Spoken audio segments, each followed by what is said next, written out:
ఈశ్వరో గురురాత్మేతి మూర్తిభేదవిభాగినే వ్యోమవద్వ్యాప్తదేహాయ దక్షిణామూర్తయే నమః. శృతిస్మృతిపురాణానాం ఆలయం కరుణాలయం నమామి భగవత్పాదం శంకరం లోకశంకరం. నమః శ్రీశంకరానంద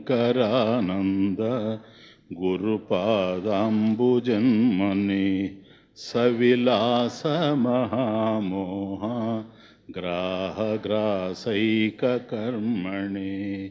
ఓం సహనావవతు సహనౌ భునక్తు సహ వీర్యం కరవావహై తేజస్వినావధీతమస్తు మా విద్విషావహై.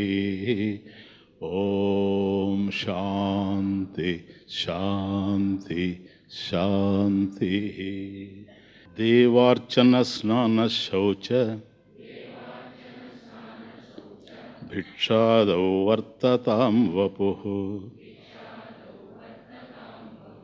తారం జపతు వాక్ తద్వత్ పఠత్వామ్నాయ మస్తకం. విష్ణుం ధ్యాయతు ధీర్యద్వా బ్రహ్మానందే విలీయతాం. సాక్ష్యహం కించిదప్యత్ర న కుర్వేనాపి కారయే.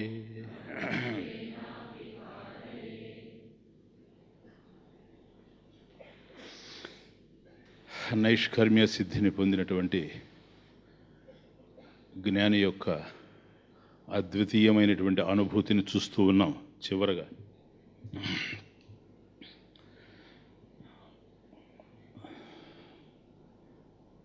సర్వము మిథ్య అనేటువంటి జ్ఞానం పూర్ణంగా కలిగి తానే బ్రహ్మవేత్తని, తానే బ్రహ్మము, నిహనానాస్తికించిన రెండవ వస్తువే లేదని తెలుసుకున్నటువంటి వాడు ఏది ఎలా జరుగుతూ ఉండినా అవన్నీ మిథ్యా ప్రపంచానికి సంబంధించినవే గనక తాను సాక్షి అనేటువంటి ఎరుక, స్పృహ ఎప్పుడు కలిగి ఉంటాడు అని.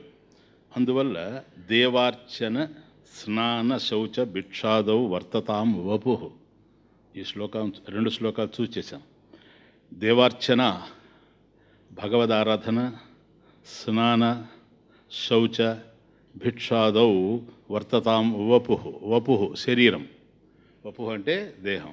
కాబట్టి శరీరం భగవంతుడిని పూజిస్తూ ఉండని, స్నానం చేస్తూ ఉండని, శౌచకర్మలు ఆచరిస్తూ ఉండని, భిక్షాదౌ ఆహారం తీసుకుంటూ ఉండని, వర్తతాం వపుః. వపుః శరీరం, వర్తతాం ప్రవర్తతాం. కాబట్టి దేహము ఆ విషయంలో ప్రవర్తిస్తూ ఉండని. తారం జపతు వాక్ అట్లాగే వాచకం కాబట్టి కాయకం అయిపోయిన తర్వాత వాచకం కనుక వాక్కు కూడాను తారం జపతు, తారక మంత్రాన్ని లేదా ప్రణవాన్ని జపిస్తూ ఉండని. దేహము తన కార్యాల్లో, శరీరం ఆయా కార్యాల్లో, కాయిక సంబంధమైనటువంటి కార్యాల్లో ఉండని. అట్లాగే వాక్ జపంలో కొనసాగని. పఠత్వామ్నాయ మస్తకం, ఆమ్నాయ వేదం, ఆమ్నాయస్య మస్తకం, వేదస్య మస్తకం అంటే ఏమిటి? వేద శిరస్ అంటే ఉపనిషత్తులు. పఠతు కాబట్టి లేదా వాక్కు ఆ విధంగా తారక మంత్రాన్ని జపిస్తూ ఉండని, ప్రణవ మంత్రాన్ని ధ్యానిస్తూ ఉండని, జపిస్తూ ఉండని, లేదా బుద్ధి ఉపనిషత్తులను పఠిస్తూ ఉండని. విష్ణుం ధ్యాయతు ధీహి బుద్ధి విష్ణుం ధ్యాయతు. ఇది సగుణ ఉపాసన, సగుణ బ్రహ్మ విషయ మానస వ్యాపార. కాబట్టి విష్ణుం ధ్యాయతు ధీహి బుద్ధి విష్ణుం ధ్యాయతు. కాబట్టి సగుణ బ్రహ్మని ఉపాసిస్తూ ఉండని. యద్వా లేక ఆర్ బ్రహ్మానందే విలీయతాం. కాబట్టి సగుణ బ్రహ్మను ఉపాసిస్తూ ఉండని, లేదా బ్రహ్మానంద సాగరంలో బుద్ధిని ఓలలాడుతూ ఉండని. కాబట్టి దేహము, వాక్కు, మనసు, బుద్ధి ఇవన్నీ వాటి వాటి కార్యాలలో ఉండినా అత్ర అత్ర ఎత్ర దేహ వాక్ బుద్ధ్యాది విషయేషు వ్యవహారేషు విషయేషు. కాబట్టి వీటికి సంబంధించినటువంటి వ్యవహారాలు, విషయాలు ఏవైతే ఉన్నాయో తత్ర అహం నేను, ఎవరు? సాక్ష్యహం. అహం సాక్షి, సాక్షినైనటువంటి నేను, అంటే వీటన్నిటికీ సాక్షిగా విలక్షణంగా ఉన్నాను కనుక అట్టి నేను కించిదపి కొంచెమైనప్పటికి కూడాను నా కుర్వే, నేను ఏది చేయడం లేదు, నా కరోమి. అట్లాగే నాపి కారయే, నేను చేయడమే కాదు చేయించడం కూడా లేదు, నాపి కారయే. కాబట్టి ఏ కర్మ జరగడానికి కూడా నేను కారణం కాదు. కించిత్ న కరోతి కించిత్ న కారయతి ఇత్యర్థ. కాబట్టి ఏవేవి మన దేహేంద్రియ మనోబుద్ధుల స్థాయిల్లో కర్మలు నడుస్తూ ఉండినా ఆత్మ అసంగమై ఉండడం చేత, సాక్షిగా ఉండడం చేత వీటికి అంటడం లేదు. అవన్నీ జరిగిపోతూ ఉండినా సాక్షి మాత్రంగా వీక్షిస్తూ ఉంది అని అర్థం. కాబట్టి అంటే ఆత్మ యొక్క నైష్కర్మ్య సిద్ధి ప్రాప్తించిందని అర్థం. ఆత్మలో ఏ విధమైనటువంటి కర్మ ఉండడానికి అవకాశం లేదు. ఎందుకంటే ఆత్మ చైతన్యమే, అది అనంతం గనక అనంతమైనటువంటి చైతన్యంలో ఏ కర్మ జరిగేందుకు అవకాశం లేనే లేదు. కాబట్టి ఆత్మలో కర్మకు అవకాశం లేనే లేదు. ఎందుకని? కర్మ జరగాలి అని అంటే అది ఏ కర్మ అయినప్పటికీ కానీ యాక్షన్ అన్నప్పుడు that action pre supposes thinking. ఏది ఆలోచించకుండా మనిషి పనిచేయలేడు. కాబట్టి కర్మ చేసేటువంటి వాడు ఆలోచించి కర్మ చేస్తున్నాడా, ఆలోచించకుండానే కర్మ చేస్తున్నాడా? First question. ఆలోచించకుండా కర్మ ఎవడూ చేయడు. ఎవడు ఏ కర్మ చేసినా దాని వెనుక ఏదో భావన ఉంటుంది కనుక భావన ప్రధానంగానే కర్మ చేస్తూ ఉండాడని. ఇంతకీ కర్మ చేసేది ఎవరు? ఆలోచించేవాడా, ఆచరించేవాడా? ఎవరు ఇక్కడ కర్మి? అంటే ఇక్కడ కర్మ చేస్తూ ఉండినా ఆలోచన లేకుండా కర్మ జరిగేటువంటి అవకాశం లేదు కనుక ఎవడైతే ఆలోచిస్తూ ఉన్నాడో వాడే కర్మి. ఒకవేళ వాడు కాకుండా వీడు కనుక కర్మ అయితే ఆలోచన లేకుండానే కర్మ చేశాడని అర్థం. కాబట్టి ఆలోచన లేకుండా కర్మ జరిగేటువంటి అవకాశమే లేదు కనుక కర్మకు ముందు ఆలోచన ఉంది. కాబట్టి ఆలోచన ఎవడైతే, సంకల్పం ఎవరైతే చేస్తున్నారో అతడు కర్మి, కర్మను ఆచరించేటువంటి వాడు. కర్త అక్కడ ఉన్నాడు. కాబట్టి అక్కడ ఆలోచన చేస్తూ ఉన్నాడు. అక్కడ ఆలోచన చేసి నిశ్చయించినటువంటి విషయాన్ని బాహ్యంలో కర్మరూపంలో ఆచరిస్తూ ఉన్నాడు. ఇది విషయం. కాబట్టి సంకల్పించేవాడు ఎవడో కర్త, సంకల్పించేవాడే ఆచరించేవాడు. కర్మ చేసేటువంటి వాడు ఎవరంటే ఎవడైతే సంకల్పం చేశాడో వాడే కర్మ చేస్తున్నాడు. కనుక ఆత్మ కనుక కర్మ చేస్తుంది అని అనేటట్లయితే ఆత్మ సంకల్పిస్తుంది అనాల్సి వస్తుంది. అది ఇంకే లేదు. Key point is that. కాబట్టి ఆత్మలో సంకల్పం లేదు, అది నిస్సంకల్పంగా ఉంది. ఎందుకని? సంకల్పాలు ఉంటే ఆత్మ ఉంది, సంకల్పాలు లేకపోయినా ఆత్మ ఉంది. కాబట్టి సంకల్పాలు లేకుండా ఆత్మ ఉండేటప్పుడు సంకల్పాలు ఆత్మ యొక్క లక్షణం అయ్యేందుకు అవకాశం లేదు కనుక ఏది ఆధారంగా ఉండడం చేత మనసులో సంకల్పాలు జరుగుతూ ఉన్నాయో, ఏ సంకల్పాలు నడవడం వల్ల కర్మ ఆచరించడం జరుగుతూ ఉందో, కాబట్టి తన వల్ల సంకల్పాలు నడిచేటప్పుడు ఆత్మలో ఏ విధమైనటువంటి సంకల్పాన్ని మనం చూడలేము. సంకల్పం లేదు. కాబట్టి సంకల్పం కనుక ఆత్మలో ఉండేటట్లయితే ఆత్మ కర్త అవుతుంది. కాబట్టి సంకల్పం లేదు. స్వామీజీ ఆత్మలో సంకల్పం లేదు, బాగానే ఉంది, అది నిష్క్రియం. మరి జడమైనటువంటి ఈ దేహేంద్రియ మనోబుద్ధులు ఎలా చెల్లిస్తున్నాయి? ఇంకా దీన్ని పదే పదే నేను ఎక్స్ప్లెయిన్ చేయాల్సిన అవసరం లేదు. మన కేనోపనిషత్తులో మీకు క్లియర్గా అర్థమైపోయింది. కేన ఈషితం పతతి పరిషితం మనహ అన్నప్పుడు స్వవిషయేషు. కాబట్టి సన్నిధి మాత్రేనా, క్లియర్గా పెట్టుకోండి, అది సన్నిధి మాత్రేనా. అందువల్ల న కుర్వే అహం న కరోమి న కుర్వే న కించిత్ అహం కరోమి. అంటే నా కర్తృత్వం లేదు, అట్లాగని ప్రేరకత్వం ఉందంటావేమో, ప్రేరేపించి చేయిస్తున్నాను దేహేంద్రియ మనోబుద్ధుల్ని అంటావేమో. నో, నాపి కారయే నా కించిత్ కారయతి, కొద్ది కూడాను నాలో లేనే లేదు. కాబట్టి కర్మలు ఎవరికి సంబంధించినవి? ప్లీజ్, జ్ఞానినః కర్మ అసంభవాత్. జ్ఞానినః కర్మ అసంభవాత్. మరి ఎక్కడండి ఇవన్నీ ఉన్నాయి? సమస్త కర్మాణి అజ్ఞానినః అవిదుషః. అవిదుషః ఎవరికైతే పాండిత్యం లేదో, ఎవరికైతే జ్ఞానం లేదో, కర్మిణః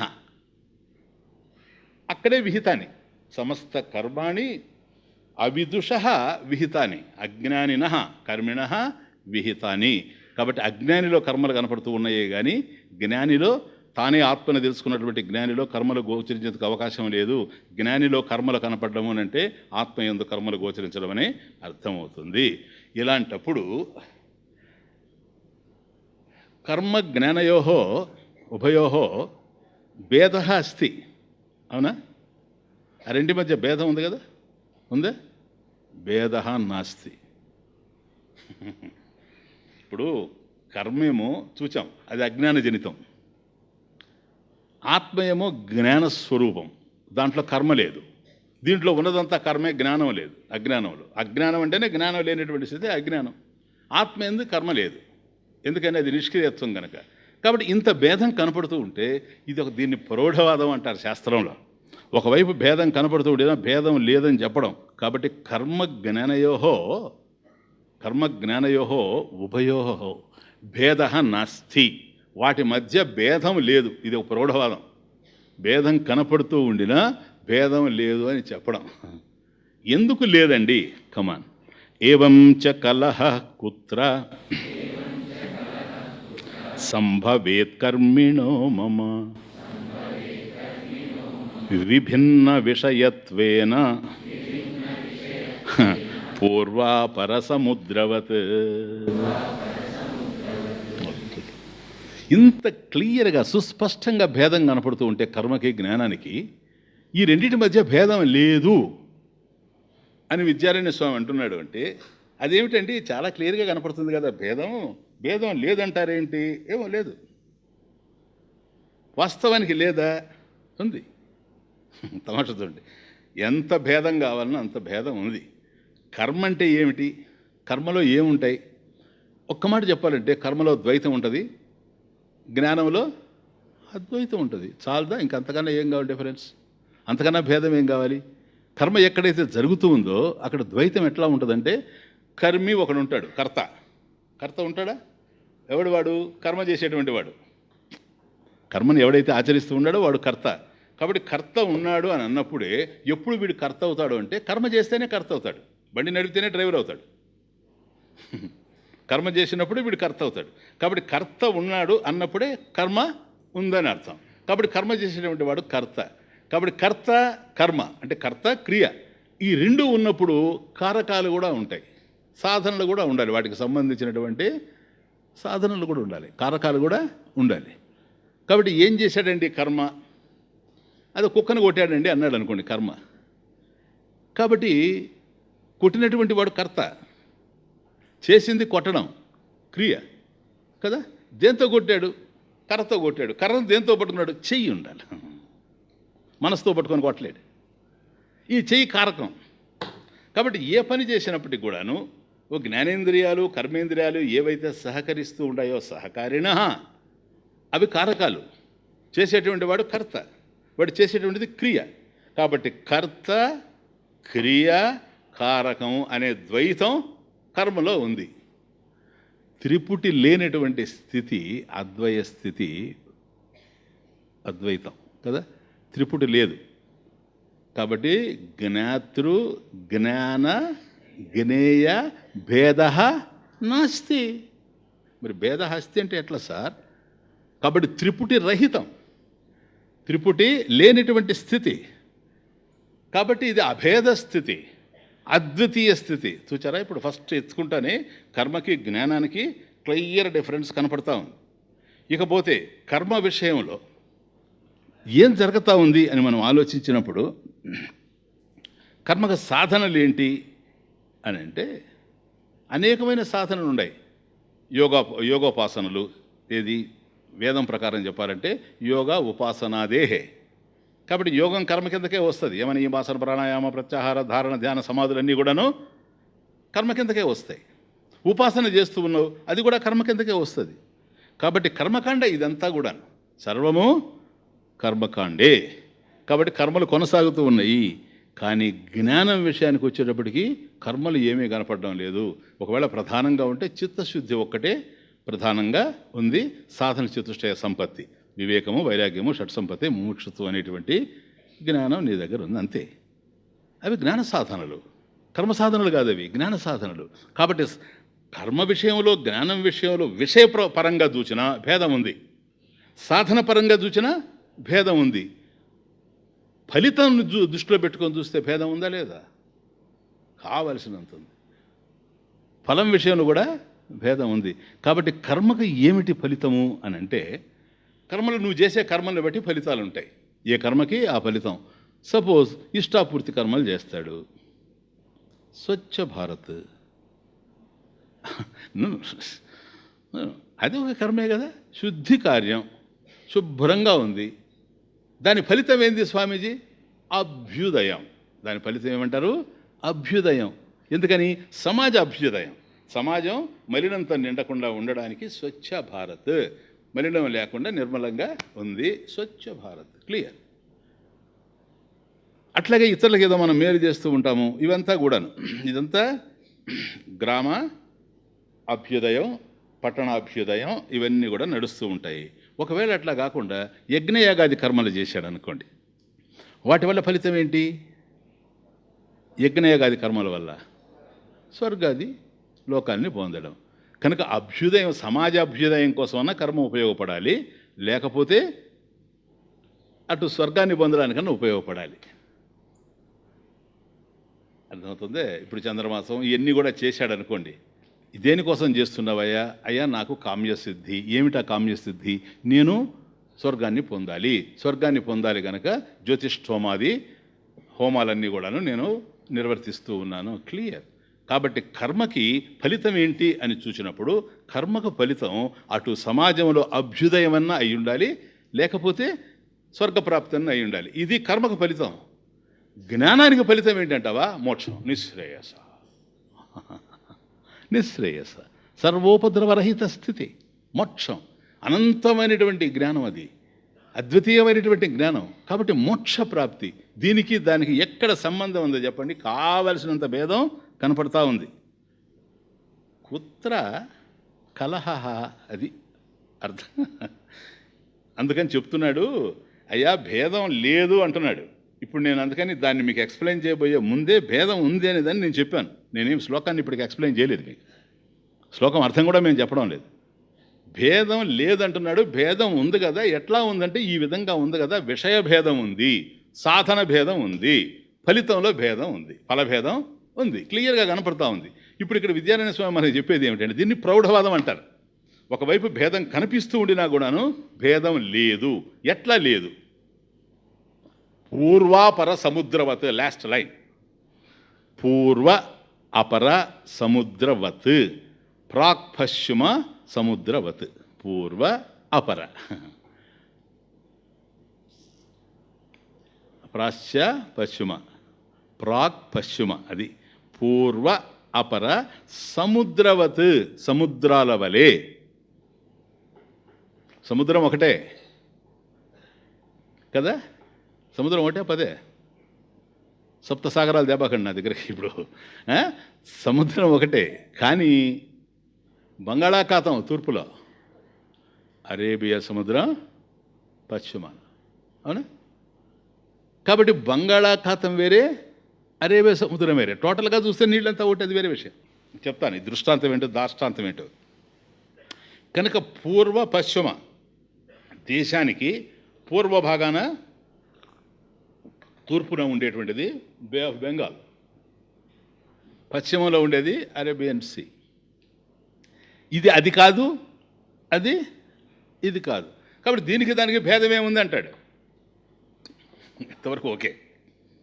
భేద నాస్తి. పూర్వ అపర సముద్రవత్ విభిన్న విషయత్వేన. భేద నాస్తి విభిన్న విషయత్వేన.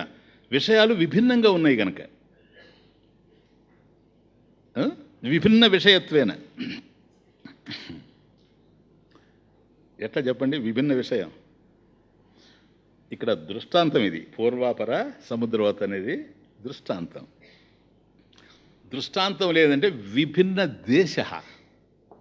దృష్టాంతంలో విభిన్న దేశ. ఎందుకని? తూర్పున ఉండేటువంటిది సముద్రమే, పడమరలో ఉండేది కూడా సముద్రమే. కానీ తూర్పున ఉండేటువంటి సముద్రం ఏదైతే ఉందో దాన్ని అంటి పెట్టుకొని భారతదేశం ఉంది కదా ఇక్కడ మనకు తూర్పున.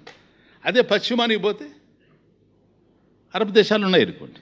కాబట్టి అరేబియన్ సీ దగ్గరలో ఆ దేశాలు ఉన్నాయి, ఇక్కడ మన దేశం ఉంది.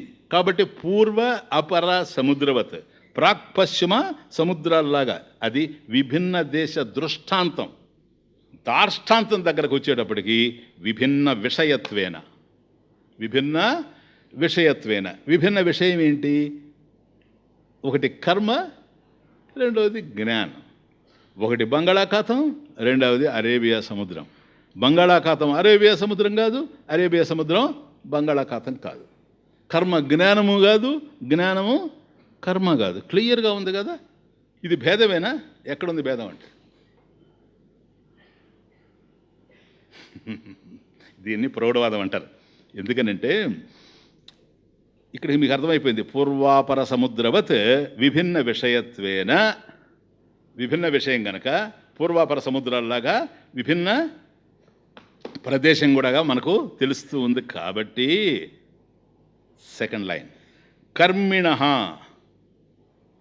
మమ.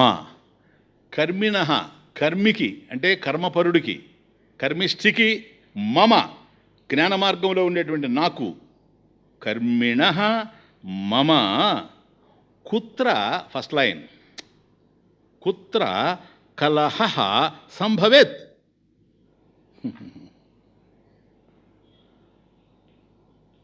కాబట్టి కర్మ మార్గంలో పోయేవాడికి, జ్ఞాన మార్గంలో ఉండేటువంటి నాకు వివాదం అనేది, కలహం, వివాద, కలహ కుత్ర సంభవేత్. ఎక్కడుందయ్యా?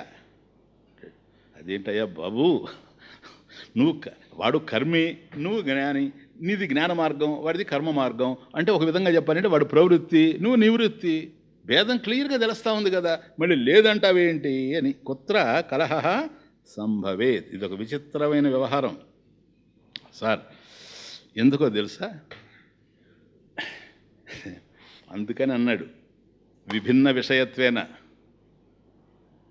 విషయంలో భిన్నంగా ఉంటే కదా, వాడికి నాకు సంబంధమే లేదు సార్. చూడండి బాగా ఎట్లా ఉందో. ఈ కర్మ గొప్పదే, ఆ కర్మ గొప్పదా?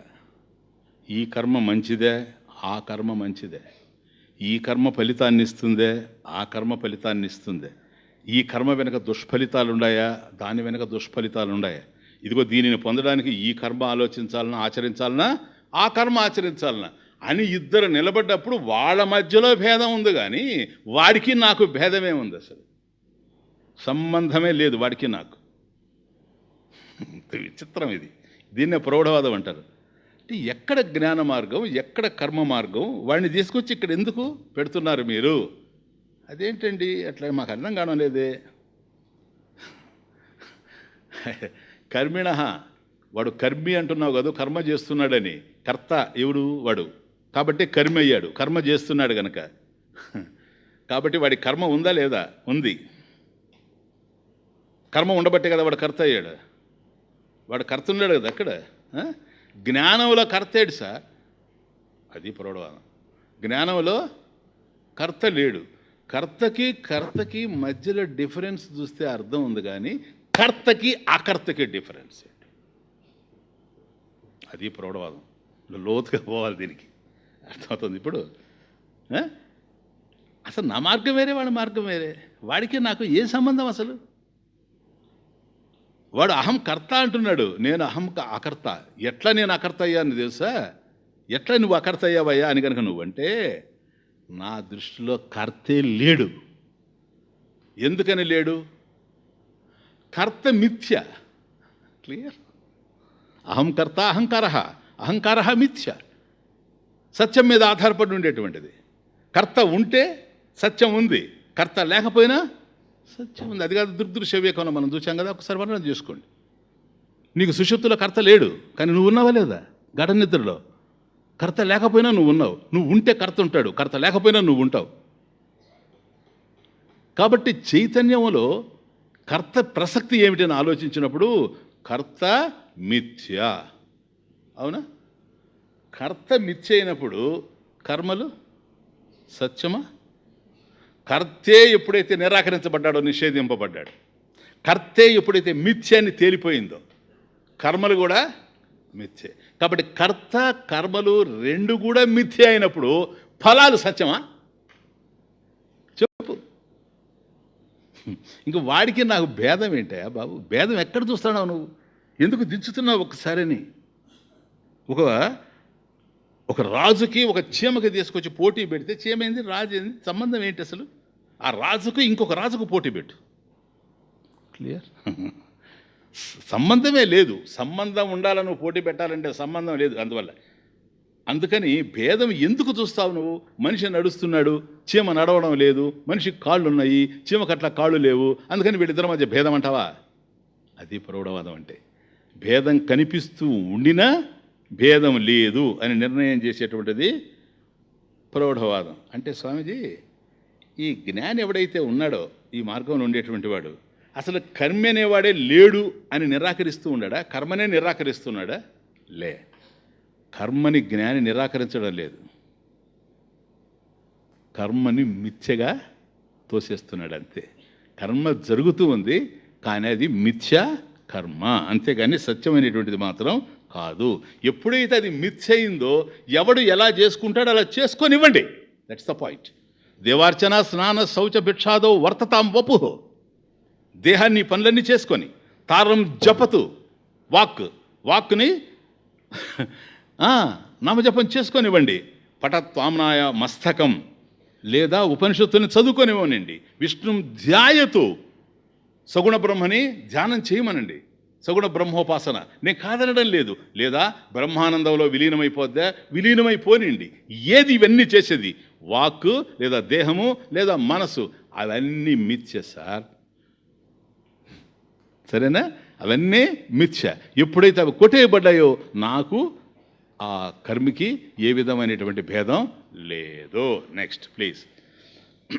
కాబట్టి నాకు దాంతో భేదం లేదు, కాబట్టి ఆ నియమాలు కూడా నాకు అంటే అవకాశం లేదు. వాడిదే, నాదే. ఎట్లాగూ కమాన్. వపుర్వాగ్దీషు నిర్బంధః కర్మిణో నతు సాక్షిణి జ్ఞానినః సాక్ష్యలేపత్వే నిర్బంధో నేతరత్ర హి. 270. ఎస్. వపుహు అంటే శరీరం, వాక్, ధీహి బుద్ధి. వపుహు వాగ్ధీషు అంటే శరీర వాంగ్ మనస్సులలో, శరీరము, వాక్కు, బుద్ధి, అదే మనస్సు, వీటిల్లో కర్మిణ, ఈ కర్మ మార్గంలో ఉండేటువంటి వాడికి నిర్బంధ అంటే నిర్బంధ అస్తి. నైనా ఇక్కడ నిర్బంధం అంటే మనం ఏదో బంధించడం, నిర్బంధం అంటున్నారు, అది కాదు. ఇది సంస్కృతంలో ఇక్కడ నిర్బంధ అంటే నియమ. నిర్బంధ అంటే నియమ అంటే ఇది చేయదగింది, ఇది చేయకూడనిది. విధి నిషేధం ఉంది కదా, అది విధి ప్రతిషేధాలు నియమం. కాబట్టి వపుహు వాక్ ధీషు,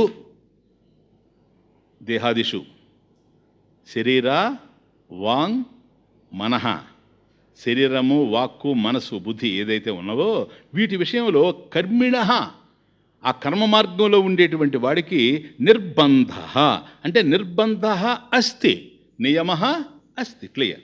వాడికి నియమం ఉంది.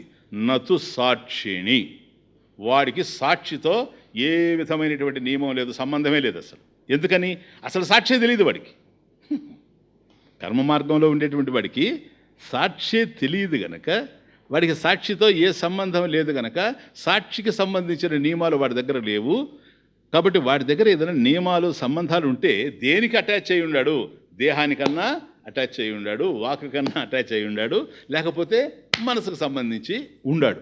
ఆ మూడిటి విషయంలోనే నియమం ఉంది వాడికి, అంతేగాని సాక్షి విషయంలో, ఆత్మ విషయంలో నియమం లేదు. క్లియర్?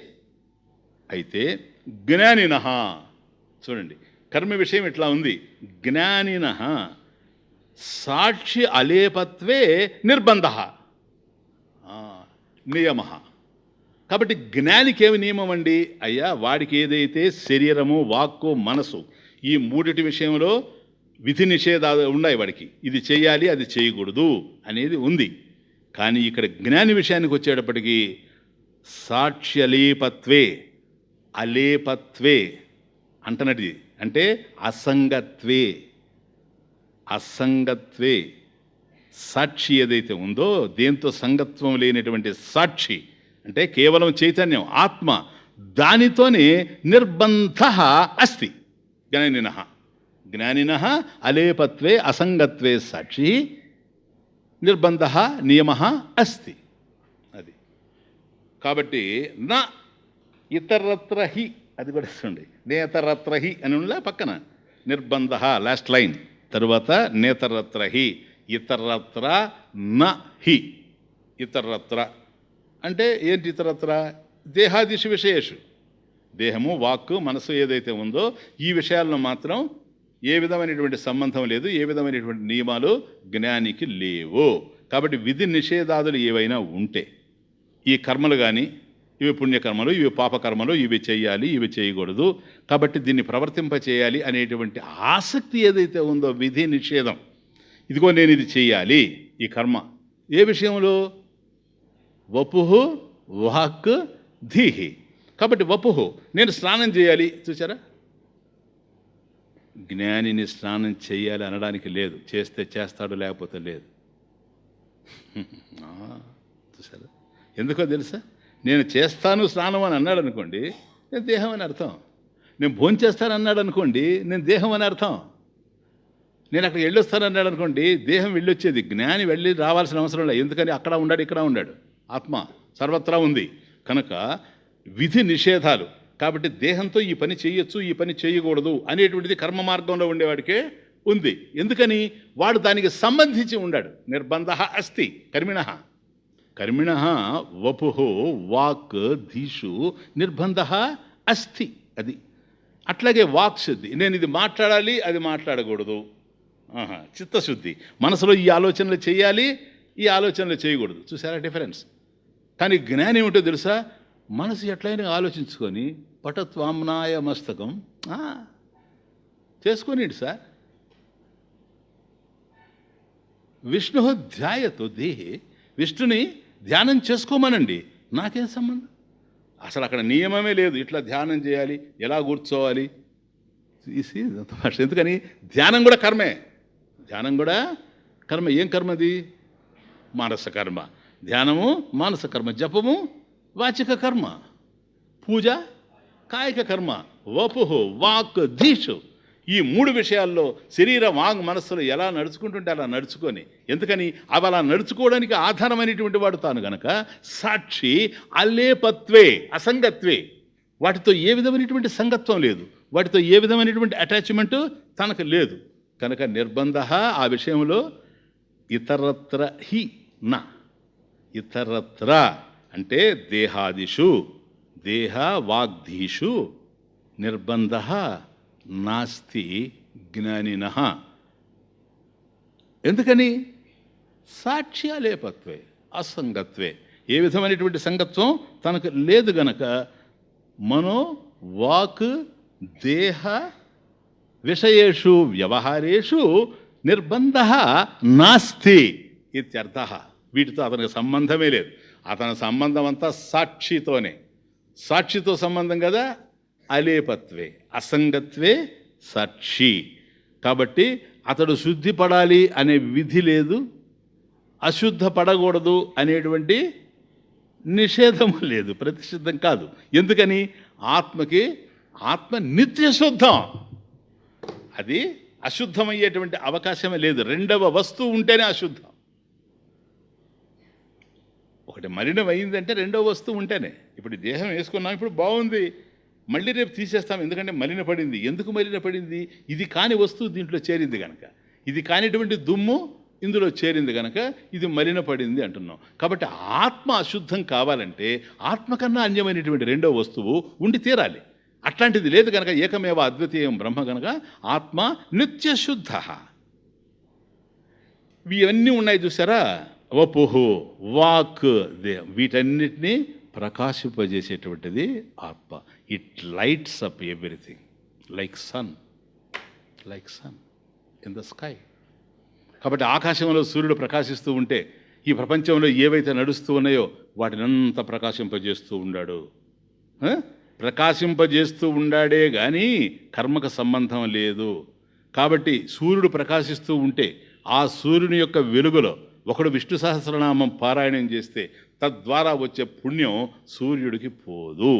లేదా ఆ వెలుగులోనే మరొకరిని హత్య చేస్తే ఆ హత్య చేయడం వల్ల వచ్చేటువంటి పాపం కూడాను సూర్యుడికి అంటేందుకు అవకాశం లేదు. ఎందుకని? నా కురువే నాపికారయ్యే, అంటే క్లియర్. కాబట్టి తాను చేయడం లేదు, చేయించడము లేదు. తాను పారాయణం చేయలేదు, లేదు నువ్వు పారాయణం చేయి, నువ్వు పారాయణం చేయడం కోసంగా నేను ప్రకాశిస్తున్నాను. నో సార్, లేనే లేదు. ప్రకాశించడం తన స్వరూపం. కాబట్టి దేహ, వాక్కు, మనసులు ఈ 3 స్థాయిల్లో ఏవేవైతే జరుగుతున్నాయో ఇవన్నీ కర్మలే గనక అవి కర్మకు సంబంధించినటువంటి నియమాలు. కాబట్టి కర్మిణః వపుః వాక్కు ధీషు నిర్బంధ అస్తి నతు సాక్షిని. వాడికి సాక్షి విషయంలో ఏ సంబంధం లేదు. అట్లాగే జ్ఞానినః అలేపత్వే సాక్షి. కాబట్టి అసంగత్వే, ఏ విధమైనటువంటి సంగత్వం లేనటువంటి సాక్షితో సంబంధం ఉంది. నిర్బంధ నేతరత్ర హి నా ఇతరత్ర. కాబట్టి ఈ దేహము, వాక్కు, మనసు ఈ విషయాల్లో మాత్రం అతనికి ఏ విధమైనటువంటి సంబంధం లేదు. ఇప్పుడు చెప్పండి, ఎక్కడుంది వివాదం? కుత్ర కలహ, కుత్ర కలహ చెప్పనా? కర్మికి జ్ఞానికి కాదు కలహం, కర్మికి జ్ఞానికి కాదు కలహం. ఇప్పుడు మీకు అర్థమైపోయింది కదా. ఎప్పుడైతే సాక్షికి నిర్బంధ అస్తి అలేపత్వే, అసంగత్వమైనటువంటి సాక్షితోనే సంబంధం కలిగి ఉన్నాడో అతనికి వీడితో సంబంధం లేనే లేదు. ఎందుకని? వీడికి దేహ వాక్ ధీషు సంబంధ అస్తి, నిర్బంధ నియమ అస్తి, అతనిది వేరు. కాబట్టి కలహం లేదు. కలహం ఉంటే ఎవరి మధ్య ఉంటుందో తెలుసా? కర్మ మార్గంలో ఉండేవాడు, జ్ఞానం మార్గంలో ఉండేవాడు. See the difference.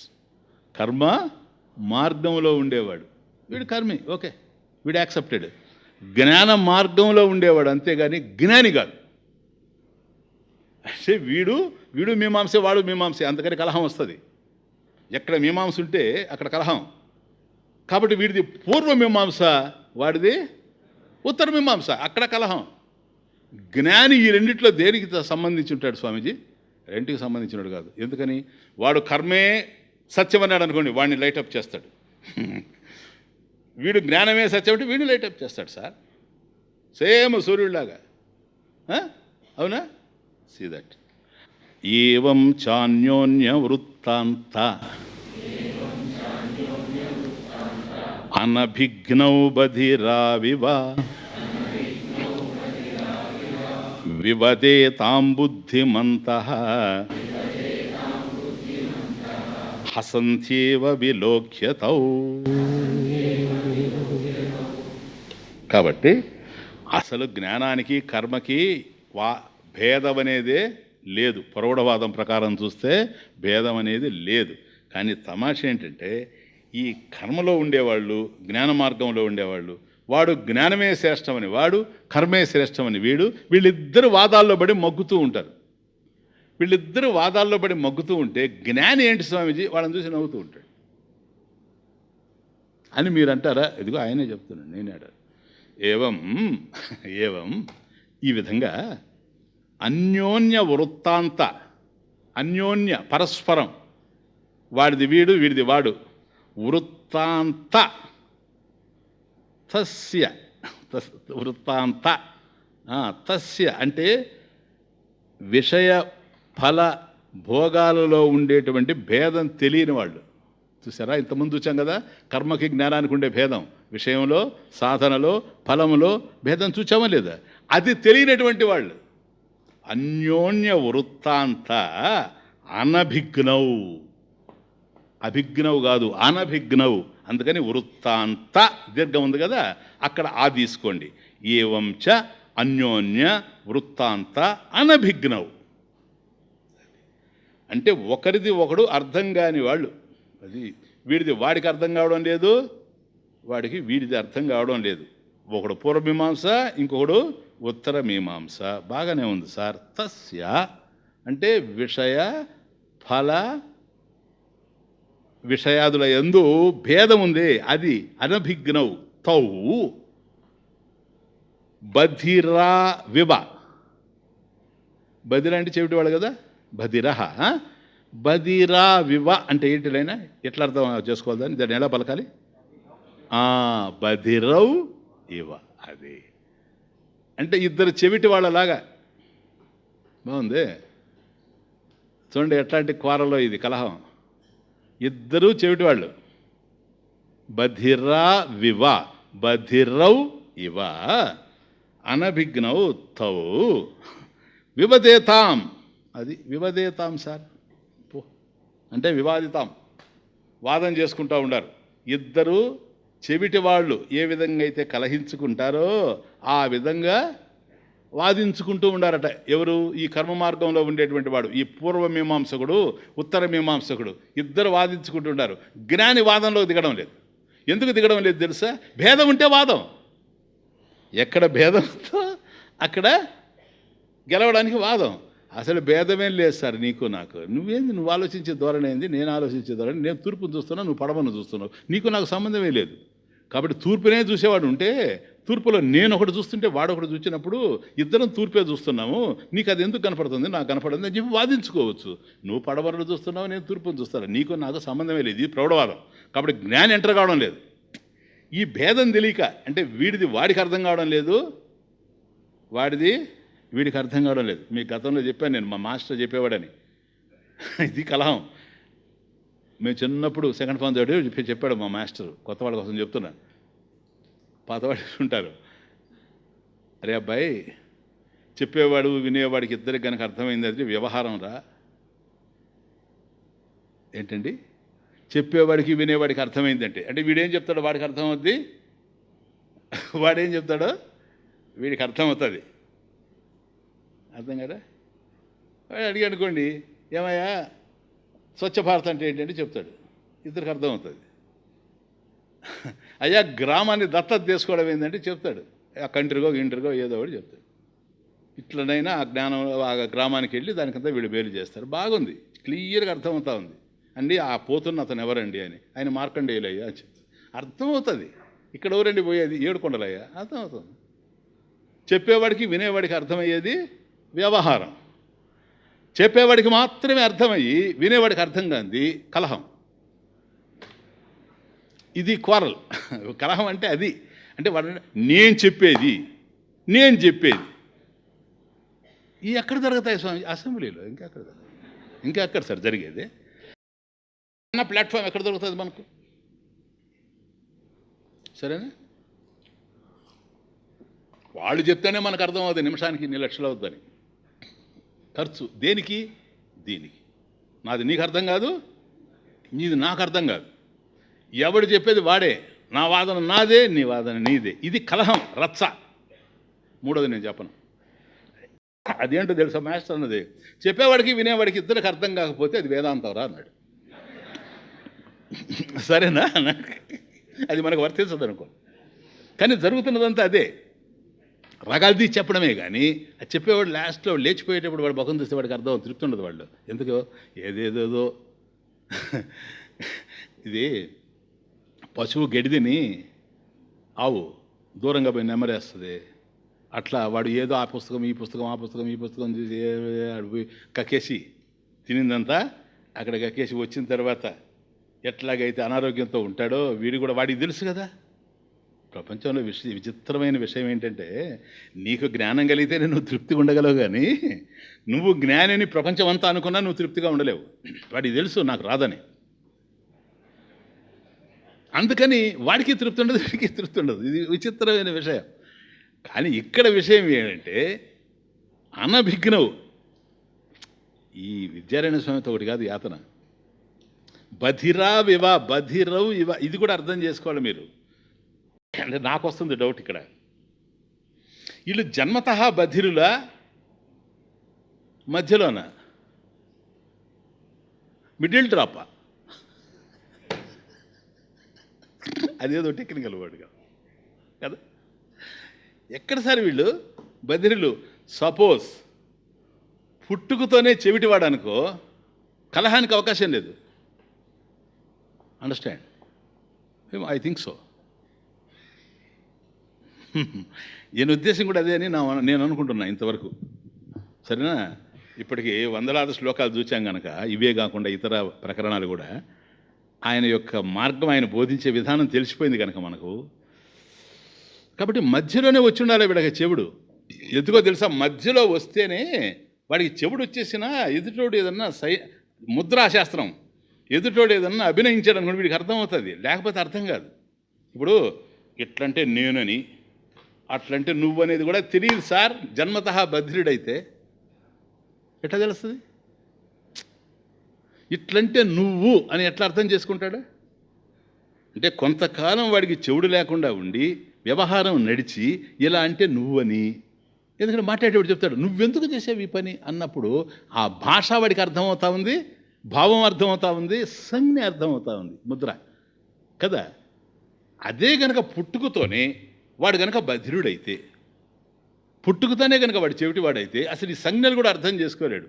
కాబట్టి ఈ బధిరా వివ బధిరవ్ ఇవ ఎట్లాంటిదంటే మధ్యలోనే వీడికి వచ్చుండాలి అని నేను అనుకుంటున్నా. మధ్యలో వస్తేనే ఈ ముద్రలు అభినయిస్తాడు. కాబట్టి వాడు ఒక రకంగా ముద్రలు అభినయిస్తున్నాడు, వీడు ఒక రకంగా ముద్రలు అభినయిస్తున్నాడు. ఎవడు? కర్మోపాసనలో ఉండేటువంటి వాడు. కర్మ మార్గంలో ఎవడైతే ఉన్నాడో వాడికి దోచిందంతా వాడు చెప్తా ఉన్నాడు. వీడికి వినపడదు కనుక అర్థం కాదు, అనభిజ్ఞవు. వీడు ఏదేదో జ్ఞానం చెప్తాడు వాడికి ముద్రలో, వాడికి అర్థం కాదు. వీడు చెప్పేది వాడికి వినపడదు, వాడు చెప్పేది వీడికి వినపడదు. ఏవం ఈ విధంగా అన్యోన్య వృత్తాంత అనభిజ్ఞౌ బధిరౌ ఇవ వివదేతాం. వాళ్ళు వాదించుకుంటా ఉంటే బుద్ధిమంతః జ్ఞాని, బుద్ధిమంతః జ్ఞాని హసంత్యేవ విలోక్య తౌ తౌ ఉభౌ, వాళ్ళిద్దరిని విలోక్య పశ్యన్, వాళ్ళిద్దరిని చూచి ఎవరు? బుద్ధిమంతః జ్ఞాని హసంతి ఏవ పరిహసంతి ఏవ, పరితః హసంతి పరిహసంతి హసంతి. కాబట్టి వాళ్ళిద్దరిని చూసి నవ్వుకుంటూ ఉండాడట. ఎందుకని? ఈ కర్మి ఏదైతే చెబుతూ ఉండాడో అది జ్ఞాన మార్గంలో ఉండేటువంటి వాడికి పట్టదు. జ్ఞాన మార్గంలో ఉండేవాడు ఏదైతే చెబుతున్నాడో ఇది కర్మికి అర్థం కానీ కాదు. ఎందుకని? ఆ వొకాబులరీ వేరే, ఈ వొకాబులరీ వేరే, ఆ లాంగ్వేజ్ వేరే, ఈ లాంగ్వేజ్ వేరే, ఆ అనుభవం వేరే, ఈ అనుభవం వేరే. కాబట్టి వాడు చెప్పేది వీడికి అర్థం కాదు, వీడు చెప్పేది అర్థం కాదు. చూడు వీడేమంటాడు? త్వం పశ్యతి, త్వం శృణోతి, త్వం భాషయతి. అయ్యా నువ్వు చూస్తున్నావు, నువ్వు వింటున్నావు, నువ్వు మాట్లాడుతున్నావు. అది వీడు చెప్తుండేది. అతనేం చెప్తాడు? నైవ కించిత్ కరోమీతి యుక్తో మని. చూసారు ఎట్లుంది వ్యవహారం? పశ్యను శృణమను శృశను జిగ్రన్ అవన్నీ జరుగుతూ కూడాను అయ్యా నా కరోమి, నేనేమీ చేయడం లేదు, నా పశ్యామి నేనేమీ చూడడం లేదు. వీడేమంటున్నాడు? నువ్వు చూస్తున్నావు. వాడి విషయం వచ్చినా అంతే, అహం పశ్యామి నేను చూస్తున్నాను, అహం శృణోమి నేను వింటున్నాను. అట్లాగే నువ్వు చూస్తున్నావు, నువ్వు వింటున్నావు. ఆయన అంటున్నాడు నేనేం చూడలేదు. చూడండి ఎట్లా ఉందో డిఫరెన్స్. కాబట్టి జ్ఞాన మార్గంలో ఉండేటువంటి వాడి అవగాహన వేరుగా ఉంది, అతని వాదన వేరుగా ఉంది, ఇతని వాదన వేరుగా ఉంది. కానీ ఇద్దరు కూర్చొని ఇదే వాదన, ఇద్దరు మాట్లాడేది శాస్త్రమే. మళ్ళీ పూర్వమీమాంస వాడు మాట్లాడేది శాస్త్రమే, ఉత్తర మీమాంస వాడు మాట్లాడేది శాస్త్రమే. కారణం ఇద్దరికి వేదమే ప్రమాణం. ఇద్దరు శాస్త్రమే మాట్లాడతాడు. వీడు మాట్లాడేది వాడికి అర్థం కాదు, వాడు మాట్లాడేది వీడికి అర్థం కాదు. కనుక అన్యోన్య వృత్తాంత అనభిజ్ఞౌ బధిరౌ ఇవ వివదేతాం. కాబట్టి ఇద్దరు చెవిటి వాళ్ళు ఒకరిది ఒకరు అర్థం కాకుండా ఎట్లాగైతే కలహించుకుంటూ ఉంటారో, వివాదాల్లో కూరుకుపోతూ ఉంటారో, వీళ్ళు కూడా అట్లాగే ఉంటారు. కానీ వాళ్ళు మాట్లాడేది మాత్రం శాస్త్రమే. వాడు చెప్పేది శాస్త్రం. వాడు కోట్ చేశాడా శాస్త్రం. జైమిని ఇట్లా అన్నాడని వాడంటాడు, వ్యాసుడు ఇట్లా అన్నాడని వీడు అంటాడు.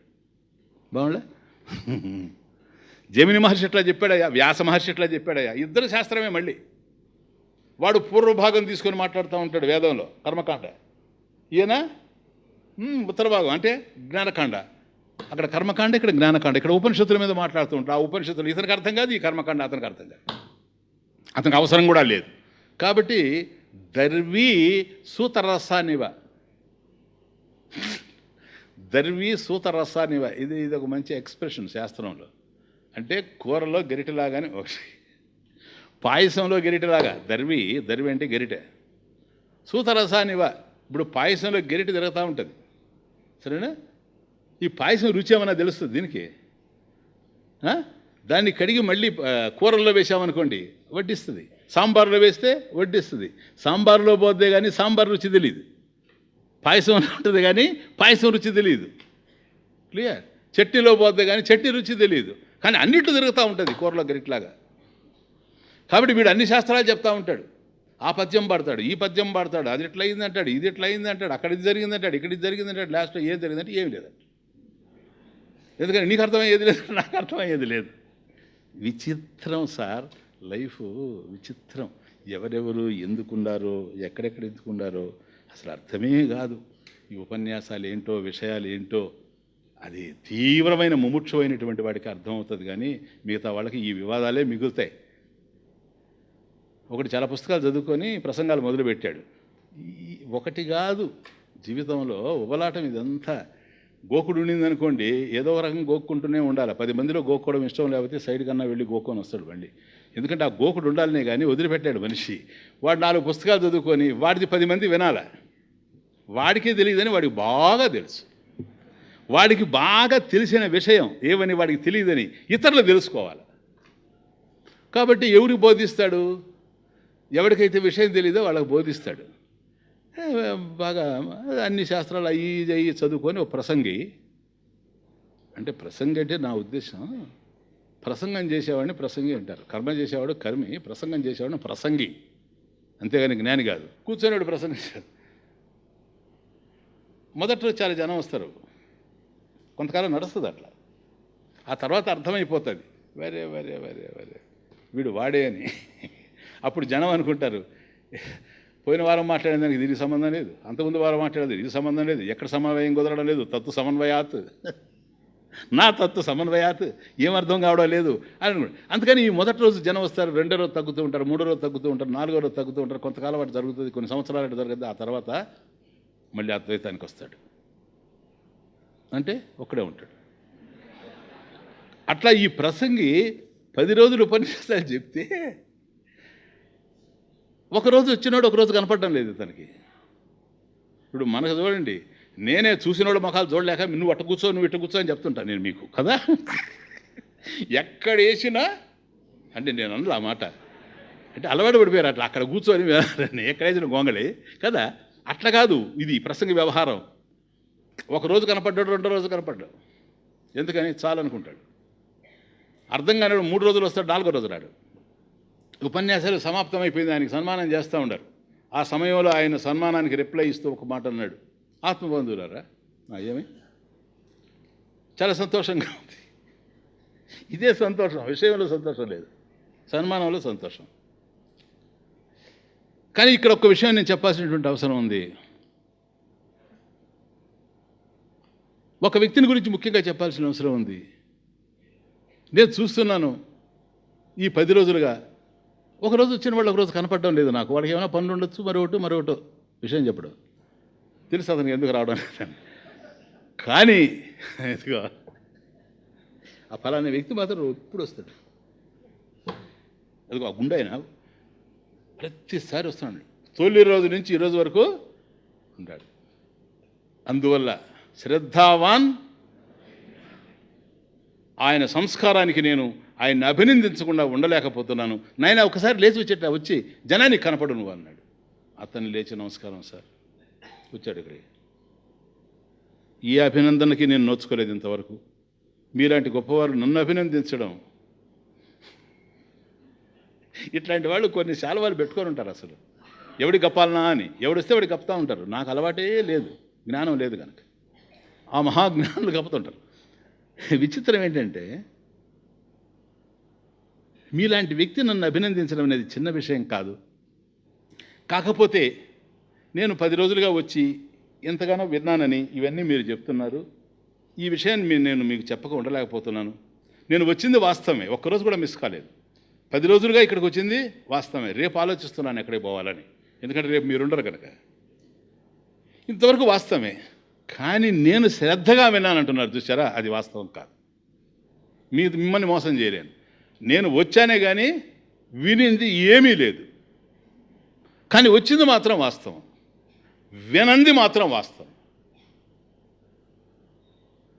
జనం అంతా ఆశ్చర్యపోయారు. అతను 10 రోజుల ఉపన్యాసం కన్నా ఇతంది కొద్ది బాగున్నట్టుంది. దెర్ ఈజ్ సంథింగ్, ఏదో ఉందే, ఏదో సమ్ కిక్ ఈజ్ దేర్. ఇంకా ఏం చెప్తాడంటుంటే దీనికి కారణం ఉంది, నేను ఈ 10 రోజులు రావడానికి కారణం ఉందని. ఏంటది? మీరు ఊహిస్తాడని నాకు తెలుసు. నువ్వు కూర్చొని కుర్చీ నాది అంటాడని కదా. మీకు తెలిసింది చెప్తే నేను ఎందుకు ఇంకా కాదు. అప్పుడు అంటాడు, కారణం ఒకటే సార్, నా భార్య నన్ను ఎక్కడైనా వెతుకుతుంది కానీ ఇక్కడికి మాత్రం రాదు. ఆమె ఎందుకు రాదు ఇవన్నీ నన్ను అడగబాకండి. ఎక్కడైనా నన్ను వెతుకుతుందే కానీ ఇక్కడికి మాత్రం రాదు. అందుకని నేను ఇక్కడ వచ్చి కూర్చున్నా ముందు. ఇది కారణం. ఇప్పుడు అర్థమైంది మీకు? ఈ ప్రపంచంలో ఎవరు ఎక్కడ ఎందుకున్నారో, దేనికున్నారో ఎవరికీ అర్థం కాని ప్రపంచం ఇది. Please understand. సరేనా?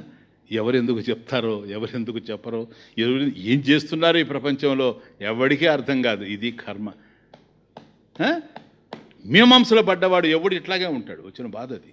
కాబట్టి ఆ జ్ఞాన మీమాంసలో ఉండేవాడు ఇట్లుంటాడు, కర్మ మీమాంసలో ఉండేవాడు అట్లుంటాడు. నాదే సత్యమని వీడంటాడు, నాదే సత్యం. Which is important topic today. నాదే సత్యమని వీడు అంటుంటాడు.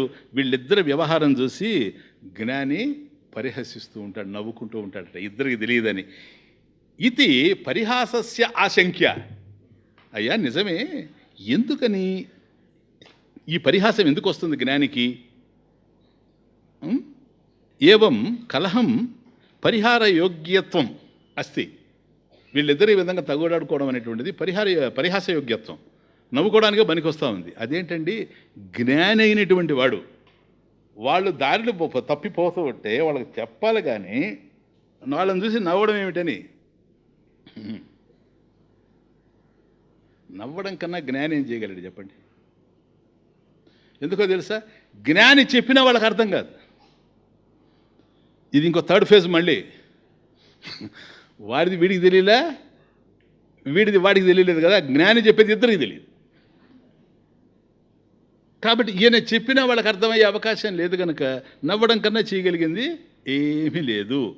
కాబట్టి ఎందుకు నవ్వుతున్నాడంటే, నాయన నిర్విషయ కలహకారత్వాత్, వాళ్ళ కలహానికి హేతువే కనిపించడం లేదు, అందుకని నవ్వుతున్నాడు.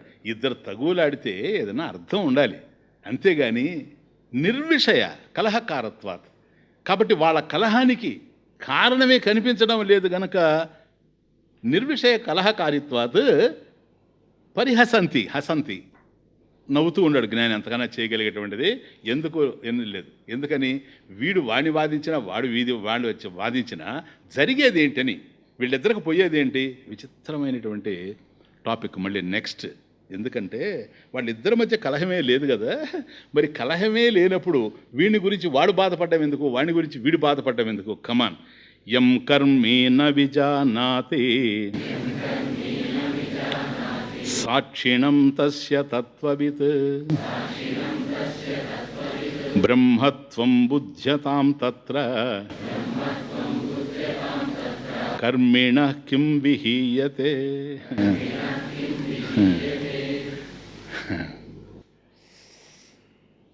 మొదట కర్మిని పట్టుకున్నాడు.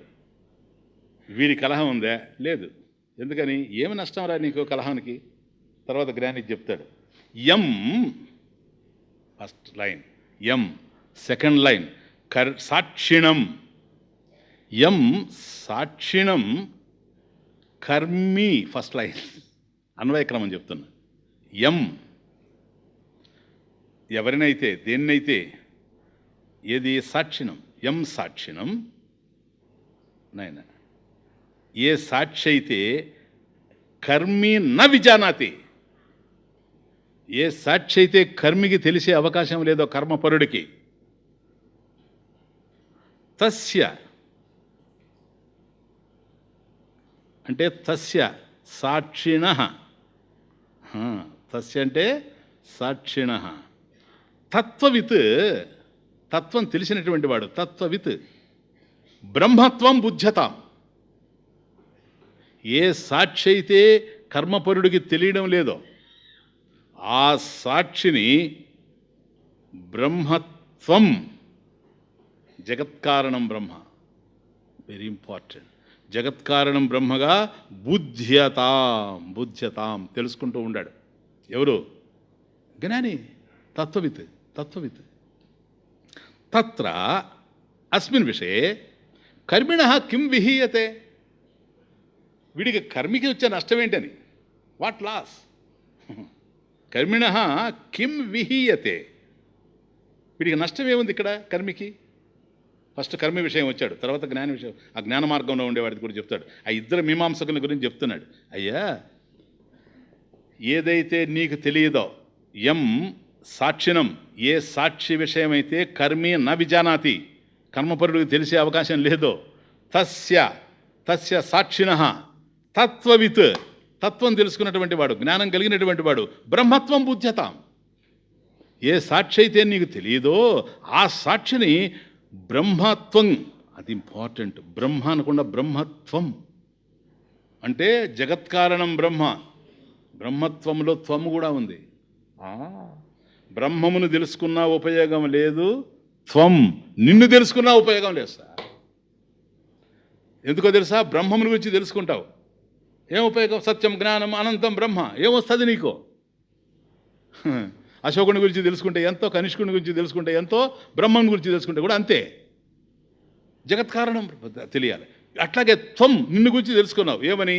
స్వతసిద్ధాత్మ, ఐఆమ్ సెల్ఫ్ ఎవిడెంట్, స్వతసిద్ధాత్మ స్వప్రకాశ. అయితే మరి ఈ జగత్తేంటి? ఇది అర్థం కాదు. కాబట్టి ఏమని తెలుసుకుంటున్నాడు తెలుసా? ఏదైతే సాక్షిణం నీకు అర్థం కాకుండా ఉందో, ఓయ్ కర్మి, ఎం సాక్షిణం ఏ సాక్షినైతే, అంటే ఈ సాక్షి ఎవరు ఇక్కడ? చైతన్యం. చైతన్యం ఏంటి? ఆత్మ. ఏ ఆత్మనైతే కర్మి న విజానాతి కర్మి తెలుసుకోలేకపోతూ ఉన్నాడో, తస్య ఆ ఆత్మని తత్వవిత్ తత్వాన్ని ఎరిగినటువంటి వాడు బ్రహ్మత్వం బుధ్యతాం జగత్కారణం బ్రహ్మగా తెలుసుకుంటూ ఉన్నాడు. త్వం బ్రహ్మ, బ్రహ్మత్వం. కాబట్టి కేవలం నేను స్వతసిద్ధాత్మని ఆత్మని తెలుసుకుంటే దట్స్ నాట్ ఎనఫ్ సార్, అది సరిపోదు. కాబట్టి తస్య తత్ సాక్షిణం తత్వవిత్ బ్రహ్మత్వం బుధ్యతాం జగత్కారణం బ్రహ్మ ఇది బుధ్యతాం. కాబట్టి నాలో ఏదైతే సాక్షి స్వరూపంగా ఉందో ఇదే జగత్కారణమైనటువంటి బ్రహ్మము. చూచారా? అంటే జగత్కారణమైనటువంటి బ్రహ్మము రెండు ఒకటే. రెండు చూసారా? అద్వైతం వెంట దారి తీస్తుంది. రెండు ఒకటే. ఎందుకని చెప్పండి? తైత్రేయ ఉపనిషత్తు చెప్పినప్పుడు మీకు చెప్పాను, తత్ సృష్ట్వా తదేవ అనుప్రవిశత్. ఈ సృష్టిని తయారు చేసిన తర్వాత, అంతకుముందు సదేవ సౌమ్య ఇదమగ్రాసీత ఏకమేవాద్వితీయం బ్రహ్మ సృష్టి ప్రాక్. కాబట్టి సృష్టికి ముందు భగవంతుడు ఒక్కడే ఉన్నాడు. ఆయన ఈ సృష్టిని చేశాడు, చేసి దాంట్లో ప్రవేశించాడు. ఏమొస్తుంది డౌట్ నీకు? అయ్యా సృష్టిని చేసి తాను ప్రవేశించాడంటే తనకన్నా అన్యంగా ఉండే దాంట్లోనే తాను ప్రవేశించాడు. కాబట్టి సృష్టి తనకన్నా అన్యంగా ఉంది అని నీకు అర్థమవుతుంది. అక్కడ మళ్ళీ ద్వైతానికి దారితీస్తుంది. ఎట్లాగో తెలుసా? నీ యొక్క స్వప్నాన్ని నువ్వు సృష్టించుకొని దాంట్లో నువ్వు ప్రవేశించినట్టుగా. ఇప్పుడు అర్థమైందే? నీ స్వప్నము నీకన్నా అన్యమైంది కాదు. పరమేశ్వరుడు జగత్తు కన్నా అన్యం కాదు. స్వప్నంలో నువ్వున్నావు. స్వప్నం కార్యం. ఆ కార్యమైన స్వప్నం నీకన్నా అన్యం కాదు, కారణం కన్నా అన్యం కాదు. కార్యంలో ఉండేది కారణమే, కానీ కారణంలో కార్యం లేదు. కాబట్టి జగత్తులో ఉన్నది జగదీశ్వరుడే, కానీ జగదీశ్వరుడిలో ద్వైతం లేదు, ద్వైత ప్రపంచం లేదు. Clear clear clear. ఇది జ్ఞానం, ఇది అతను తెలుసుకొని ఉండాడు. కనుక యం సాక్షిణం కర్మే న విజానాతి తస్య తత్సాక్షిణం, తస్య తత్సాక్షిణం తత్వవిత్ బ్రహ్మత్వం బుధ్యతాం. జగత్కారణం బ్రహ్మగా తెలుసుకుంటా ఉన్నాడు జ్ఞాని. తత్ర ఈ విషయంలో కర్మిణః కిం విహీయతే, అతను ఆ విధంగా తెలుసుకుంటూ ఉన్నాడయ్యా. నీకు వచ్చిన నష్టం ఏంటి ఓ కర్మే చెప్పు. ఎందుకో తెలుసా, కర్మికి సాక్షి జ్ఞానం కావాలి, కర్మికి సాక్షి జ్ఞానం అవసరం లేదు అన్నప్పుడు కలహం వస్తుంది. కర్మికి సాక్షికి సంబంధించిన జ్ఞానం కావాలి, లేదు సాక్షికి సంబంధించిన జ్ఞానం అవసరం లేదు, అవసరమా కాదా అన్నప్పుడు కలహం వస్తుంది. అంతేనా? అరే సాక్షినం కర్మే న విజానాతి, అసలు నీకు సాక్షి ఎవరో తెలియదు, అందుకని పరిహాసయోగ్యత్వం ఏవా. నువ్వు వివాదం చేసే కొద్దీ నిన్ను చూసి నవ్వుకోవడం తప్ప చేయగలిగింది ఏమీ లేదు. స్వామీజీ, కర్మికి సాక్షి ఎందుకు తెలియదు? ఎందుకో తెలుసా? ఇప్పుడు మనం అంతా కర్మలే కదా, కర్మపరులే కదా మనమంతా. మన సాక్షి తెలుసా? భయపడుతున్నారు. తెలియదంటే ఇంతకాలం నేను చెప్పింది ఏంటంటారు. లే తెలుసా అంటున్నా. ఎటైనా డేంజరే, మీరు ఏం చెప్పినా డేంజరే. ఎందుకని? తెలుసు స్వామీజీ అని అంటే ఎందుకు వచ్చావు? నీకు తెలిస్తే ఎందుకు వచ్చావు? తెలియని దానికోసం వచ్చావు. కానీ కాబట్టి వెరీ ఇంపార్టెంట్, సాక్షి విషయంలో ఎందుకు తెలియదు కర్మికి అంటున్నాను నేను.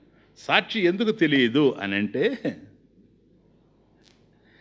కర్మి చేసేవాడు కాదు, కర్మ చేసేవాడు కాదు కర్మి. Very important. ఇంతకుముందు అందుకే నేను అన్నా కర్మ చేసేవాడు కర్త అన్నా.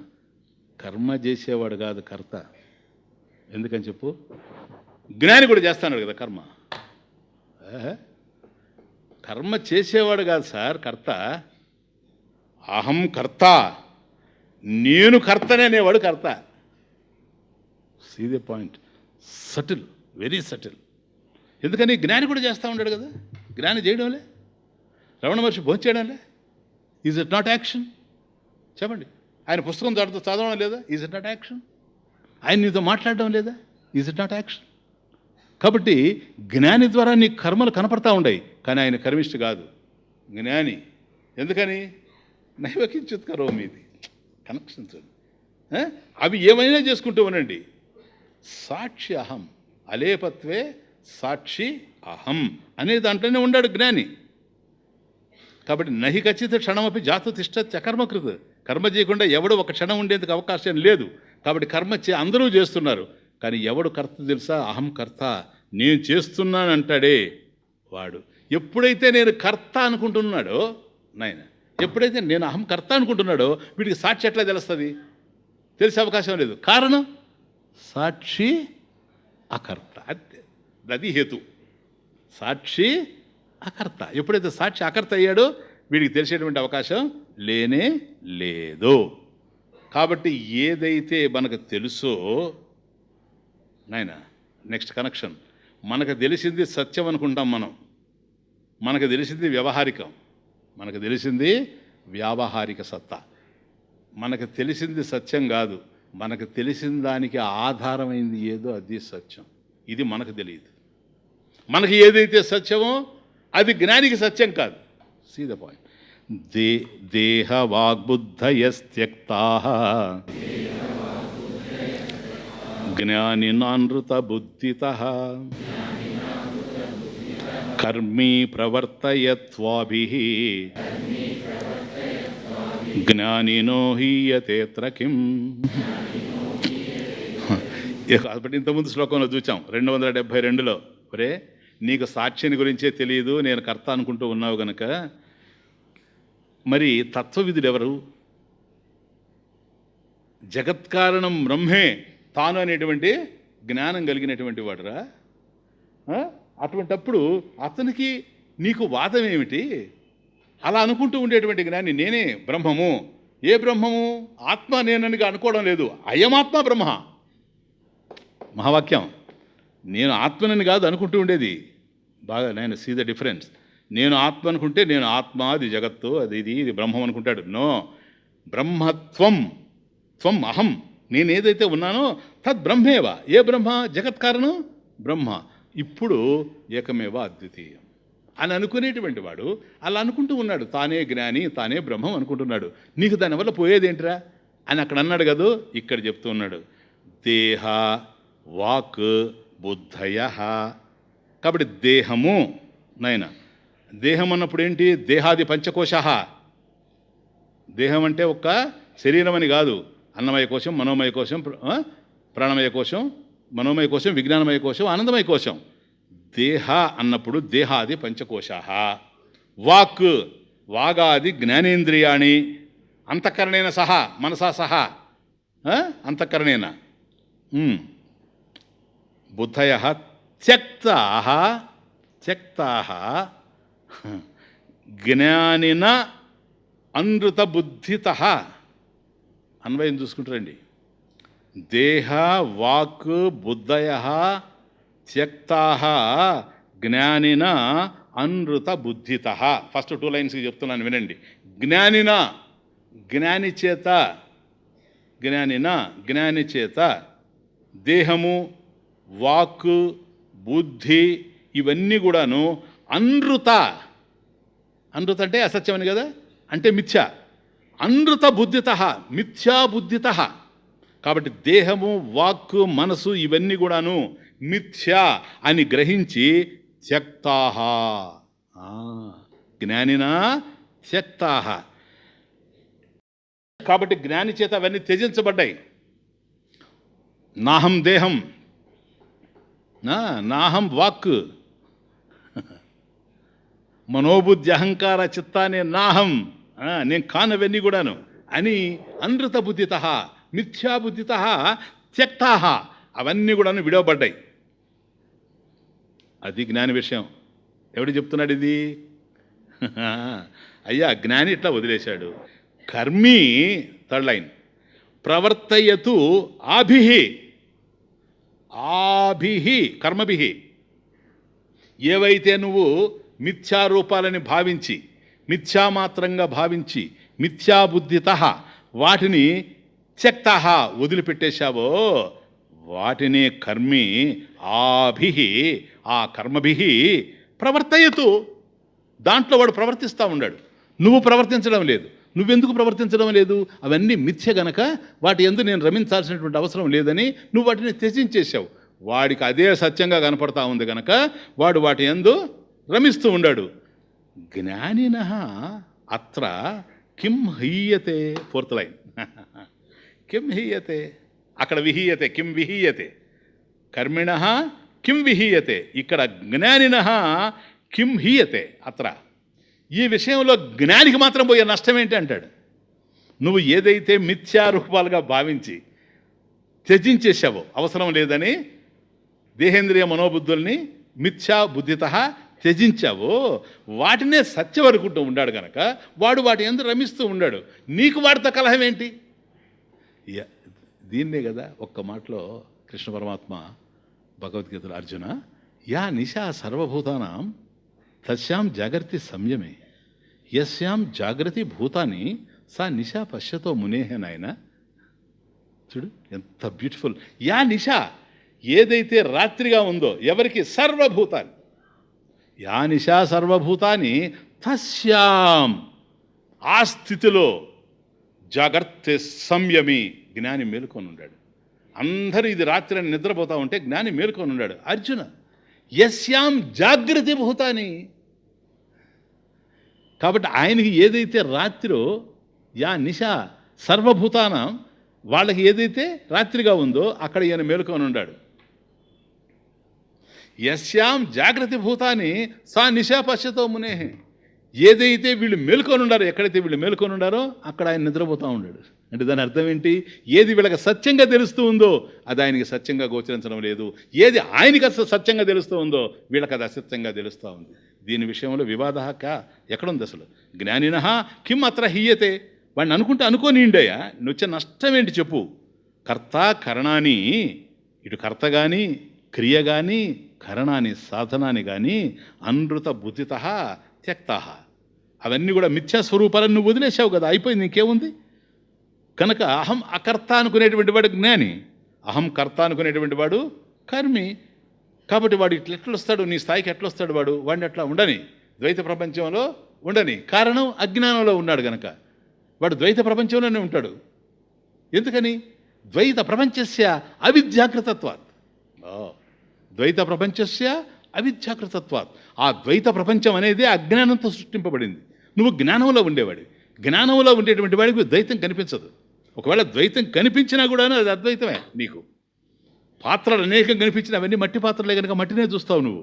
వాడు పాత్రల మధ్య భేదాన్ని చూసేటువంటి వాడు, ద్వైతాన్ని చూసేటువంటి వాడు. కాబట్టి రెండు ఉండడం ద్వైతం కాదు, రెండింటి మధ్య భేదం ఉండడం ద్వైతం. See the point. అందుకని నీకు మాత్రం పోయేది ఏముంది, వాడిని కర్మల్లో తిరగని. ఇక్కడ అనుకోవచ్చు, ఏమండి వాడే కాదు జ్ఞాని కూడా కర్మ చేస్తున్నాడు కదా. తమాష చూడండి, వాడిని కర్మీ ప్రవర్తయతు ఆభి కర్మభి. అయ్యా కర్మీ ప్రవర్తయతు అంటున్నావు, నువ్వు ప్రవర్తించడం లేదా కర్మల్లో? ఏమయ్యా జ్ఞాని చెప్పు, నీకు జ్ఞానం ఉంది, నీవే జగత్కారణం బ్రహ్మను నువ్వు తెలుసుకున్నావు, నువ్వు భోంచేయడం లేదా? అది కర్మ కాదా? నువ్వు కర్మ చేయడం లేదా? ఏ కర్మ చేయడం లేదా? నువ్వు స్నానం చేయడం లేదా? మరి సరే జ్ఞానం చేస్తే మాట్లాడిస్తాను. మరి ఏం చేయడం లేదా? ఇది ఏం చేయలేదా? ఏంది ఆయన చేసేది? ఆయన జ్ఞానేనా? తమసదండి, ఆయన జ్ఞానే. ఆయన చేయలేదా? ఆయన చేశాడు. చాతుర్వర్ణ్యం మయా సృష్టం గుణకర్మ విభాగశః. పో, ఇంకేం కావాలా? తస్య కర్తారం అపి మాం విద్యకర్తారం అవ్యయం. Very clear. ఏ అర్జున, చాతుర్వర్ణ్యం మయా సృష్టం గుణకర్మ విభాగశః. ఈ ప్రపంచాన్ని సృష్టించిందే నేను. అంతకన్నా మనం ఏం చేస్తాం కర్మ? అంతకన్నా పెద్ద కర్మ ఉందే? మనం దాంట్లో చోట ఇంత పెద్ద కర్మ చేశాడు. కానీ అంటాడు తస్య కర్తారం అపి మాం, మాం అపి, దానికి కర్త నేనే కదా, నువ్వు చేసింది కాదు కదా ప్రపంచం. నేను చేసిన ప్రపంచంలో నువ్వు తిరుగుతున్నావు కథలో. అర్థమవుతుంది? దానికి కర్త ఎవరు? నేనే. విద్య కర్తారం అవ్యయం. విద్ధి, తెలుసుకో ఏమని, నేను కర్త కాదని. బ్యూటే. ఇంత ప్రపంచాన్ని నేను సృష్టించిన అర్జున, నేను కర్తను కానీ కాదు. తస్య కర్త కర్మాణ కర్తారం అపి సన్. నేను నీకు కర్తగా కనపడుతూ ఉండినా మాం పరమార్థత విద్ధి అకర్తారం అవ్యయం ఇది. కాబట్టి పారమార్థిక దృష్టిలో చూచినప్పుడు నేను ఏమి చేయని వాడిని.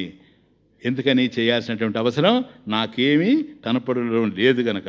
కాబట్టి పరమేశ్వరుడు ఇంత సృష్టి చేసిన ఎట్లా కర్తగా ఉండినా అకర్తగానే ఉన్నాడో, సృష్టికర్త అంటున్నాం మనం, కానీ ఆయన నేను అకర్త అంటున్నాడు. చూచారా? అట్లాగే జ్ఞాని కూడా సార్ కర్తృత్వే సతి, అదేడా కర్తృత్వే సతి అకర్తృత్వం అస్తి. కర్మ చేస్తూ ఉండినా కూడాను చెయ్యనటువంటి వాడే. ఎందుకో తెలుసా స్వామీజీ? ఇది అర్థం కావడం లేదే. చేస్తున్నా చేయని వాడే మిథ్యా కర్తృత్వం అయ్యా. మిథ్యా కర్తృత్వం. కనుక ఇప్పుడు చెప్పండి, భేదం ఉందే? ఎక్కడుంది? ఏమీ లేదు. కాబట్టి అయ్యా కర్మే, నీకు పోయే నష్టం లేదు. ఎందుకని ఏ సాక్షిని గురించి అయితే నీకు తెలియదో ఆ సాక్షే జగత్కారణం బ్రహ్మం తెలుసుకున్నవాడు ఆయన, నీకు వచ్చే నష్టం ఏంటి? ఓ జ్ఞాని, దేన్నైతే నువ్వు మిథ్యామాత్రం అని చెప్పేసి త్యక్తః వదిలిపెట్టేశావో వాటి ఎందుకు జ్ఞానం లేకపోవడం వల్ల వాడు రమిస్తూ ఉన్నాడు. ఎందుకయ్యా వచ్చిన గొడవ? నీకు వచ్చిన నష్టం ఏంటి? ఉందా? ఏమన్నా నష్టం ఉందే? భేదం ఉంది అసలు లేదు కదా. భేదం ఉంటేనే కదా కలహం. ఇది ఎట్లంటే ఇప్పుడు అర్థం చేసు, ఒక ఇద్దరిళ్లలో ఫ్రెండ్స్ వాళ్ళు కర్మలు ఎట్లుంటాయంటే, పెంపుడు జంతువులు ఉంటాయి, వాటిని పెంచుతారనుకోండి. కుక్కలను పెంచేవాడు, అవి ఇవి కోతులను పెంచేవాడు. దీంట్లో ఏదో ఉంటుంది. నన్ను అడిగితే ఆయన కుక్కనే ఎందుకు పెట్టాడు, ఈయన కోతినే ఎందుకు పెంచాడంటే నేనేం చెప్తాను చెప్పండి? గహన కర్మణో గతి అంటాను. ఎందుకంటే గతంలో ఏదో ఉంటుంది వాళ్ళ మధ్యలో, సమ్ అండర్స్టాండింగ్. సరేనా? లేకపోతే ఒక బెచరు మనుషులతో తిరగాలి, కానీ మనుషులు వీటితో తిరుగుతూ ఉండారంటే అవి మనుషులతో తిరగడంలే, తిరుగుతున్నాయే లే. వీడు దగ్గర తెచ్చుకొని బాగా టైం చేస్తే తర్వాత తిరుగుతాయి, అది వేరే విషయం. మళ్ళీ కనుక సరిగా చూడకపోతే కరుస్తాయి. ఇద్దరు పిల్లులు, కుక్కల్ని పెంచుకోవడం పర్వాలేదు, పిల్లులు విచిత్రమైన సంబంధాలు. తమాషా ఏంటంటే ఇద్దరు పిల్లుల్ని పెంచుకుంటుంటే అతనికి అతని పిల్లి అంటే ఇష్టం, ఇతని పిల్లి అంటే ఇష్టం. సాయంత్రం ఆఫీస్ నుంచి వచ్చేటప్పుడు అతను దానికి ఏదో పిల్లికి తేవాల్సింది తెస్తాడు, పెడతాడు, ఇతను ఏదో పెడతాడు. ఇట్లా ఒక్కోసారి ఆయన పిల్లికి ఈయన పెట్టేస్తాడు, ఈయన పిల్లికి ఆయన పెట్టేస్తాడు. ఆ తర్వాత బాధపడిపోతారు, అయ్యో నా పిల్లి పెట్టాల్సింది అతని పిల్లికి పెట్టాను కదని. మళ్ళీ గొడవలు వస్తూ ఉంటాయి. ఇది కలహం. ఎందుకంటే రెండు పిల్లులు వేరుగా ఉండడం వల్ల, అది భేదం. ప్రౌఢవాదం చూడండి, మీకు మంచి ఎగ్జాంపుల్ ఇస్తున్నాను. ఆ తర్వాత వాళ్ళిద్దరు కూర్చొని ఆలోచించారు, ఎందుకు ఇది మన పక్కింటి వాళ్ళం ఎంతో హాయిగా ఉన్నాము, మన గొడవంతా కూడా పిల్లుల దగ్గరే వస్తూ ఉంది, పిల్లుల్ని వదిలిపెట్టి మనం ఉండలేకపోతున్నాం, వాటితోనే మనకు గొడవ వస్తుంది, అవి తప్ప ఇంకేమి కలహం లేదు. కాబట్టి ఎట్లా నీ పిల్లి నీకుగా తెలియాలి, నాకు కూడా తెలియాలి, నా పిల్లి నాకు తెలియాలి, నీకు తెలియాలి, దీనికి ఏం చేస్తామని ఆలోచించాను. అప్పుడు ఒకడు అన్నాడు, ఓ పని చేస్తాము, ఓ పసుపు రంగు తీసుకొచ్చి పెయింట్ ఒక పిల్లికి వేసేస్తాం. అది భలే డేంజరస్ కలర్, అది yellow colour, yellow YELLOW, very dangerous. ఎందుకని మీకు ఇంతకుముందు కూడా చెప్పుంటాను నేను, జంధ్యం విషయం. ఆ కలర్ నిలవదు, ఏ కలర్ నిలిచాను. అందుకని అమ్మగారు ఎప్పుడు దాన్ని కొనరు, వేరే పార్టీ వాళ్ళు కొనుక్కుంటారు. అర్థమవుతుంది. ఎందుకంటే ఇది కలర్ నిలవద్దు. దాన్ని తీసుకొచ్చేసారు. వర్షాకాలం కదా, అందులో హైదరాబాద్లో ఉండేది, ఎప్పుడు వస్తుందో తెలియదు వర్షం. ఇది ఊరిగా తడిచి ఆ కలర్ అంతా పోయింది. మళ్ళీ గొడవ ప్రారంభమైంది. అప్పుడు ఆలోచన చేశారు, కలర్ వేసి అయ్యా పసుపు కలర్ ఉండేది నాది అనుకుంటున్నారు, ఇప్పుడు అట్లా కాకుండా పోయింది మళ్ళీ, ఎందుకంటే కలర్ అంతా పోయింది. మళ్ళీ ఏం చేయాలని ఇద్దరు గురించి ఆలోచన చేశారు. రెంటికి మీసాలు ఉన్నాయి, ఒకదాని మీసాలు తీసేస్తాం. ఎవరు పోయారు సార్, మీసాలు సరే మీసాలు తీసేశారు. ఈ కర్మ ఏంటంటే గడ్డాలు మీసాలు తీసేస్తే రావా. కాబట్టి గడ్డాలైనా మీసాలైనా పెంచే కొద్దీ, అది తీసేసే కొద్దీ మళ్ళీ వస్తూ ఉంటాయి. అందుకదా మేము తీయడం మానేసాము. ఇప్పుడు ఒకదానికి మీసం తీసేస్తాము, రెండో దానికి ఉంటుంది. మీసం ఉండేది నాది, మీసం లేనిది నీది అని ఒకదానికి పట్టుకొని ఎట్లాగో మీసాలు తీసేశారు. మళ్ళీ 2 నెలలకు వచ్చేసింది బాగా. అది తీసే కొద్దీ ఇంకా బ్రహ్మాండంగా వస్తుంది. అందుకని ఎప్పుడు కూడా ఈ తెల్లింటికి వచ్చే వాళ్ళతో పెద్ద ప్రాబ్లం, గ్రే హెయిర్ వస్తుంటుంది అనుకోండి, మొదట ఒకటి వస్తుంది, వదిలేయండి మీరు, చాలా కాలం అదే ఉంటుంది. దాన్ని కానీ తీశారంటే అక్కడ ఏముందో నాకు తెలియదు, కానీ సైన్స్ వెంటనే 10 వస్తాయి. అవి రియాక్ట్ అవుతాయి, మమ్మల్ని తీస్తావా, చూస్తావు నీ కథ అని. అందువల్ల కొన్నిటి జోలికి పోకుండా ఉంటే ఇది మళ్ళీ రాను మొదలుపెట్టాయి. మళ్ళీ గొడవ అట్లాగే ఉంది. ఎట్లా చేయాలో వాళ్ళకి అర్థం కాలే. అప్పుడు ట్యూబ్ లైట్ వెలిగింది. అందులో ఒకడు, నల్ల పిల్లి నీది, తెల్ల పిల్లి నాది. ఎందుకో తెలుసా, ఒక పిల్లి నల్లగా ఉంది, ఒక పిల్లి తెల్లగా ఉంది. ఇప్పుడు మీసాలు ఎందుకు తీసినట్టు, కలర్ ఎందుకు వేసినట్టు? Already there is no difference sir. భేదః నాస్తి, కలహ. అది ప్రౌఢవాదం. ఇప్పుడు అర్థమైందా మీకు? అసలు లేదు సార్, సమస్య లేదు. కనుక జ్ఞానికి కర్మికి సమస్య లేదు. ఇప్పుడు లాస్ట్లో వాడికి వెలిగింది, నిజమే కదా, అవును కదా, brown is yours, white is mine, black is yours, white is mine, clear. ఇది ముందే ఉంది కదా, ఈ మధ్యలో వేసుకొని వచ్చాయి కలర్స్, ఏమన్నా నువ్వు వేసావు కానీ. కాబట్టి భేదము తమాషా చూడండి, అదే కమా. ప్రవృత్తిర్నోపయుక్తా చేత్ నివృత్తి క్వోపయుజ్యతే బోధహేతుర్నివృత్తిశ్చేత్ బుభుత్సాయాం తదేతరా. అలా సంధి నాయన. ప్రవృత్తి నా ఉపయుక్త చేత్ నివృత్తి. నీకు నావత్తు తీసేయాలి. నివృత్తి కోపయుజ్యతే, క్వా ఉపయుజ్యతే. బోధహేతు నివృత్తి చేత్ బుభుత్సాయాం తదేతర. చేత్ భూ ఉంది కదా, చేత్ భూ ఇక్కడ కిందకు వస్తుంది. బుభుత్సాయాం తదేతర. ఇక్కడ ఒక సందేహం ఏంటంటే, జ్ఞాని అనేటువంటి వాడికి ప్రవృత్తి వల్ల ఉపయోగం లేదు కదా. ప్రవృత్తి అంటే ఏంటి? కర్మ మార్గం. జ్ఞానికి అంటే నివృత్తి వల్ల ఉపయోగమా? నివృత్తి వల్ల లేదు. ప్రవృత్తి న ఉపయుక్తా చేత్, ప్రవృత్తి నాస్తి చేత్ నివృత్తి క్వా ఉపయుజ్యతే. నివృత్తి కథం? ఎప్పుడైతే ప్రవృత్తి లేదో నివృత్తి కూడా లేదు. ప్రవృత్తి ఉంటేనే కదా నివృత్తి. ఇది చేయాలంటే అది చేయకుండా ఉండాలనేది. క్వా ఉపయుజ్యత నివృత్తి. ఇది ఒక తమాషా, డౌటు. ఎందుకంటే బోధహేతు నివృత్తి చేత్ కాదయ్యా, నేను జ్ఞాన మార్గంలో ఉండేవాడిని, నివృత్తి మార్గంలో ఉండేవాడిని. నివృత్తి ఏమిటో తెలుసా? బోధహేతు. బోధ అంటే జ్ఞానం, తెలుసు కదా మీకు.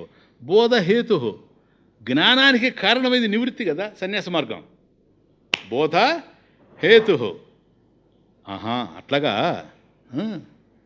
మరి ఇది ప్రవృత్తి సార్, అది కర్మహేతు కనుక నేను దాని జోలికి పోవడం లేదు. ఇది బోధహేతు కనుక నివృత్తి మార్గంలో ఉన్నాను.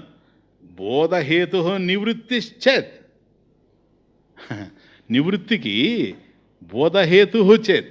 బోధ జ్ఞానం అనేటువంటిది హేతువు, కారణమని నువ్వు అనుకునేటట్లయితే సార్ ఒక్క విషయం అర్థం చేసుకోండి.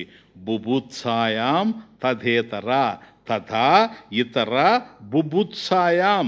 బుభుత్సాయాం, వెరీ బ్యూటిఫుల్ వర్డ్. బుభుత్సాయాం.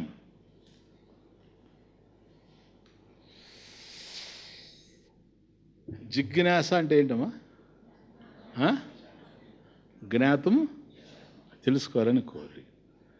బుభుత్సాయాం అంటే బోద్ధుం ఇచ్చ.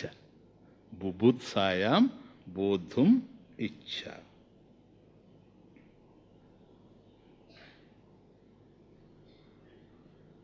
అంటే తెలుసుకోవాలనేటువంటి కోరిక. అది ఇది ఒకటే బుభుత్స. జిజ్ఞాస, బుభుత్స. నివృత్తి జ్ఞానహేతు, బోధహేతు అని కనుక నువ్వు అనుకునేటట్లయితే తథా ఇతర, తథా అలాగే,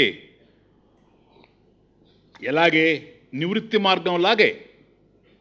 నివృత్తి బోధహేతు అంటున్నావు కదా, జ్ఞానానికి కారణమని. అలాగే ఇతర, ఇతర ఏంటి? ప్రవృత్తి మార్గం కూడా. ప్రవృత్తి మార్గం కూడా బుభుత్సాయాం బోద్ధుం ఇచ్చ. బుభుత్స.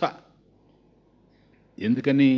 మోక్షం కావాలి గనక జ్ఞానం కావాలండి అని నివృత్తి మార్గంలోకి నువ్వు వెళుతున్నావు. జ్ఞానం కావడానికి కనెక్షన్ చూడు ఎంత బ్యూటిఫుల్గా ఉందో. మోక్షం జ్ఞాన రూపంలో ఉంది కనుక మోక్షాన్ని పొందడానికి జిజ్ఞాస. జ్ఞానాన్ని నువ్వు పొందాలంటే అంతఃకరణ శుద్ధి నీకు కావాలా లేదా? ఎట్లా వస్తుంది నీకు అది? కర్మ మార్గంలోనే కదా వస్తుంది.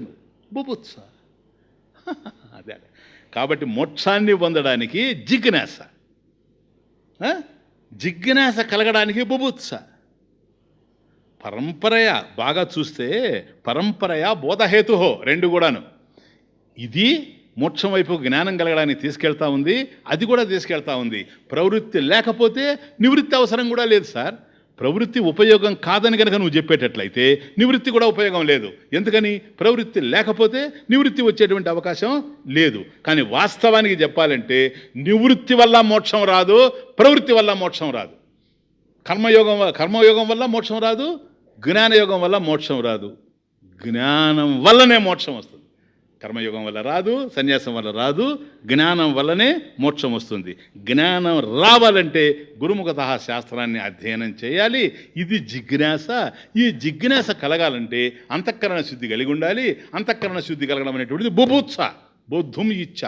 నేను ఆ జ్ఞానాన్ని పొందాలనేటువంటి ఇచ్చ రావడం.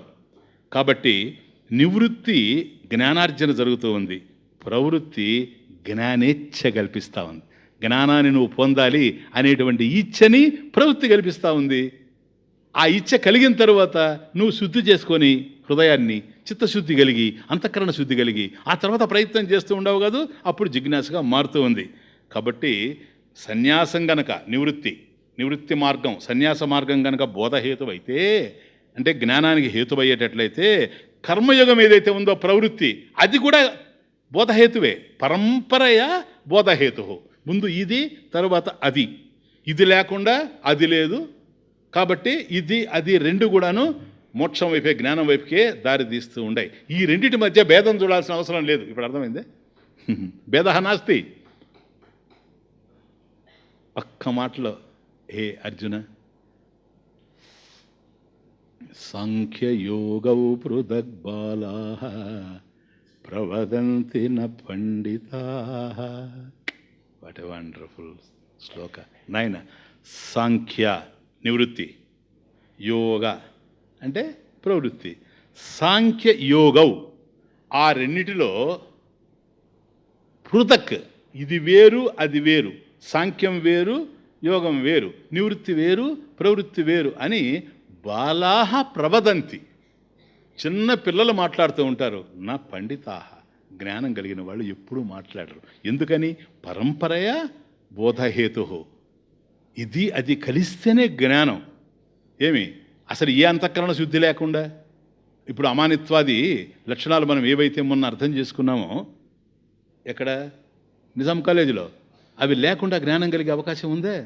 అవన్నీ కలిగిన తర్వాతే ఆధ్యాత్మ జ్ఞాన నిత్యత్వం, తత్వబోధార్థ దర్శనం. క్లియర్? కనుక సాంఖ్యానికి యోగానికి తేడా లేదు. ఉభయోహో మోక్షం ఒకటే ఫలంగా ఉంది కనుక అత్తః ఫలే విరోధ నాస్తి. చూడు తమాట చూడండి, ఇక్కడైతే మనకు ఫలంలో విరోధం కనబడుతుంది, అక్కడ మాత్రం విరోధ నాస్తి. ఫలే నా విరోధ అస్తి, ఫలే విరోధ నాస్తి ఇత్యర్థ. బుద్ధశ్చేన్న బుభుత్సేత నాప్యసౌ బుధ్యతే పునః అబాధాదనువర్తేత బోధోనత్వన్య సాధనాత్. బుద్ధశ్చేత్ జ్ఞాని, నా బుభుత్సేత నాప్యసౌ బుధ్యతే పునః. బుద్ధ చేత్, ఒకడు జ్ఞాని అయ్యాడు అనుకోను, ఆయన జ్ఞానం కలిగింది, మళ్ళీ జ్ఞానాన్ని పొందాలనుకుంటాడా? నా బుభుత్సేత. జ్ఞానాన్ని పొందినవాడు తిరిగి జ్ఞానం కలగాలని ఆశించడు. అట్లాగే అసౌ పురుష, అసౌ అంటే అసౌ పురుష అంటే బుద్ధ జ్ఞాని, పునః న బుధ్యతే. ఎప్పుడైతే జ్ఞానాన్ని పొందేశాడో తిరిగి మళ్ళీ జ్ఞానాన్ని పొందాలని అనుకోడు. అయితే ఏం జరగాలండి? అబాధాత్ అనువర్తేత. అబాధాత్ జ్ఞానం ఏదైతే ఉందో బోధ అనువర్తేత, అది ఎప్పుడూ ఉండాలి. ఏ ఆటంకం లేకుండా జ్ఞానం మనలో ఉండాలి. అబాధాత్, జ్ఞానం అనేది అట్లా ఉండేదాన్నే జ్ఞానం అంటారు. అబాధాత్ నిషేధింపబడదు, బాధారహితం. అబాధాత్ అనువర్తేత బోధ. కాబట్టి జ్ఞానాన్ని ఏది కూడాను ప్లీజ్ అంటే స్థిరంగా ఉంచగలదే కానీ జ్ఞానాన్ని ఏది ప్రతిబంధకం కలిగించలేదు. కాబట్టి ఈ విషయంలో నత్వన్య సాధనాత్, నతు అన్య సాధనాత్, జ్ఞానం నిలవడానికి వేరే సాధనలు అవసరం లేదు. జ్ఞాని స్థితి ఎగ్జాల్టెడ్ స్టేట్.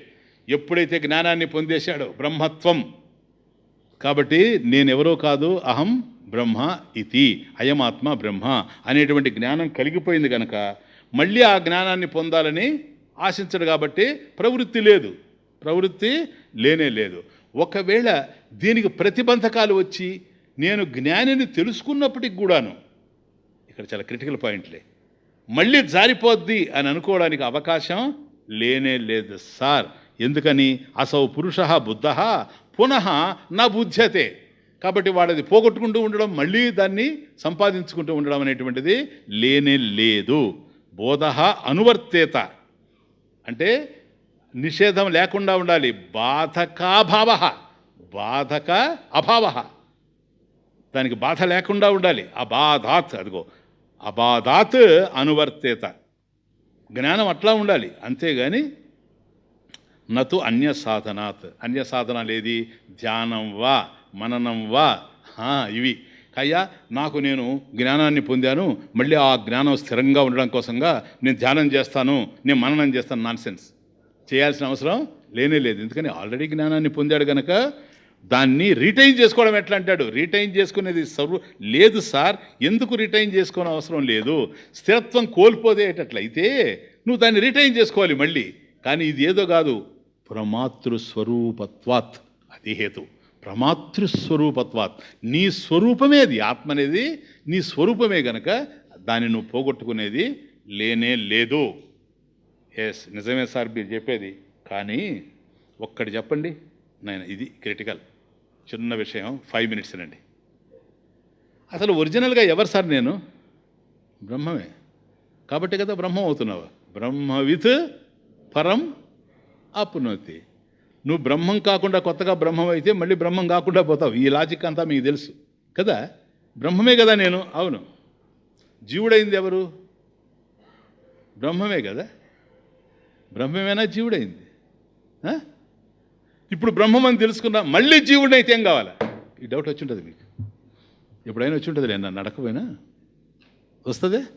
అవునయ్యా, ఒకప్పుడు బ్రహ్మమే కదా మనం. ఇప్పుడు జీవుడే బ్రహ్మం అంటున్నాడు కదా. జీవుడే బ్రహ్మం అయితే ఆ బ్రహ్మమే కదా ఈ జీవుడైంది. అక్కడి నుంచి దిగజారిన వాడు వీడే కదా. మరి ఇప్పుడు ఎగబ్రాకుతున్నాడు అనుకో, మళ్ళీ దిగజారడని నమ్మకం ఏంటి? అబ్బా, దీనికి ఆన్సర్ నా విద్యా నాపి తత్కార్యం బోధం బాధితుమర్హతి పురైవ తత్వబోధేన బాధితే తే ఉభేయతః. చాలా క్లియర్, సింపుల్ లైన్. నా అవిద్య నా అపి తత్కార్యం బోధం, బోధం అంటే జ్ఞానం, బాధితుం అర్హతి. నాయన నా విద్య ఉండ నా అవిద్య అజ్ఞానం కానీ తత్కార్యం అపి వా నా అవిద్య కానీ నాయన తత్కార్యం అపి అవిద్య యొక్క కారణం కానీ అజ్ఞానము కానీ అజ్ఞానము యొక్క కార్యము కానీ బోధం జ్ఞానమును బాధితుం బాధించుటకు అర్హతి నా అర్హతి అంటే బాధించలేవు. ఒక్కసారి జ్ఞానం కలిగిన తరువాత అజ్ఞానము కానీ అజ్ఞాన జనితమైనటువంటి ద్వైత ప్రపంచం కానీ బాధించలేదు. ఎందుకని? పురైవ పురా ఏవ ఆత్మజ్ఞానేన అంటే ఆత్మజ్ఞానోత్పత్తి పురా ప్రాక్, ఈ ఆత్మజ్ఞానం కలగక ముందే పురైవ పురా ఏవ ముందే జ్ఞానోత్పత్తి జరగక ముందే తత్వబోధేన సత్య జ్ఞానం చేత తే ఉభౌ ఆ రెండు కూడాను బాధితే ఆ రెండు బాధింపబడ్డాయి. ఏది? అజ్ఞానం కానీ అజ్ఞాన జనితమైనటువంటి ద్వైత ప్రపంచం కానీ ఈ రెండు కూడా ముందే లేకుండా పోయాయి. యతః యస్మాత్ కారణాత్, ఈ కారణం చేత. కాబట్టి ముందే తత్వజ్ఞానం కలిగిపోయింది కనుక మళ్ళీ అజ్ఞానం కలిగిన తర్వాత అజ్ఞానం వచ్చేటువంటి ప్రశ్న లేదు. ఎట్లా వస్తుంది చెప్పండి? 3 మూల 9, ఇప్పుడు 3 మూల 8 అనేది ఎట్లా వస్తుంది? వచ్చే అవకాశం లేదు. ఒక్కసారి జ్ఞానం వచ్చిన తర్వాత మళ్ళీ అజ్ఞానం వచ్చే అవకాశం లేదు. అజ్ఞానమే లేదు కనుక అజ్ఞాన జనితమైనటువంటి ద్వైత ప్రపంచం కూడా లేదు. కారణం ద్వైత ప్రపంచస్య అవిద్యాకృతత్వాత్, అజ్ఞానం వల్లనే ద్వైత ప్రపంచం గోచరిస్తూ ఉంది. అజ్ఞానమే లేనప్పుడు దాని యొక్క దేని కారణంగా అయితే అజ్ఞానం ఉందో, ఏది ద్వైతంగా తెలుస్తూ ఉందో, ఇది కార్యరూపంలో ఉందో, ఈ రెండు కూడా యస్మాత్ కారణాత్ యతః ఉండేందుకు అవకాశం లేదు. ఎట్లాగంటే ఒక చిన్న ఎగ్జాంపుల్ ఇస్తున్నాడు, అక్కడ స్టాప్ చేస్తున్నా. బాధితం దృశ్యతాం అక్షైః తేన బాధో న దృశ్యతే జీవన్నాకుర్నమార్జారం హంతి హన్యాత్ కథం మృతః. చూసావా? అంటే స్వామీజీ ద్వైత ప్రపంచం లేదంటున్నారు, కానీ మాకు కనపడతా ఉందే కదా. సమస్య చూడండి, అజ్ఞానం పోయింది కనుక ద్వైత ప్రపంచం లేదనుకుంటారు, కానీ జ్ఞానికి అజ్ఞానం పోయింది కదా, అజ్ఞానం పోయినవాడే కదా జ్ఞాని. అతనికి ద్వైత ప్రపంచం కనపడతా ఉందా లేదా? రమణ మహర్షి మనల్ని చూసి అబ్బాయి ఇట్లా నేను అన్నాడు అనుకోండి, ఎవరిని ఆయన పిలిచింది? అతనికన్నా వేరుగా ఉన్నవాడిని కదా. అది ద్వైతమా కాదా? అది వాళ్ళు చెప్పేది. బాధితాం దృశ్యతాం అక్షై అక్షై, అది ప్లీజ్, బాధితాం దృశ్యతాం అక్షై అక్షై దృశ్యతాం బాధితం. బాధితం తత్వజ్ఞానేన యత్ ద్వైత ప్రపంచం బాధితం. తత్వజ్ఞానం కలిగిన తర్వాత పూర్వశ్లోకానికి అన్వయం, ఈ ద్వైత ప్రపంచం లేదన్నాం, కానీ అక్షై దృశ్యతాం, అక్షై ఇంద్రియై దృశ్యతాం, దృశ్యతాం ఇంద్రియై. ఇంద్రియై దృశ్యతాం అంటే ఉపలక్షణం, అంటే కళ్ళకు కనపడుతూ ఉంది, చెవులకు వినపడతా ఉంది, ముక్కుకు వాసన తెలుస్తూ ఉంది, నాలుగు రుచి తెలుస్తూ ఉంది, ఇది కదా. కాబట్టి ద్వైతం తెలుస్తూ ఉంది. తేన తేన బాధ న దృశ్యతే, తేన బాధితేన దృశ్యేన, తేన తేన దృశ్యేన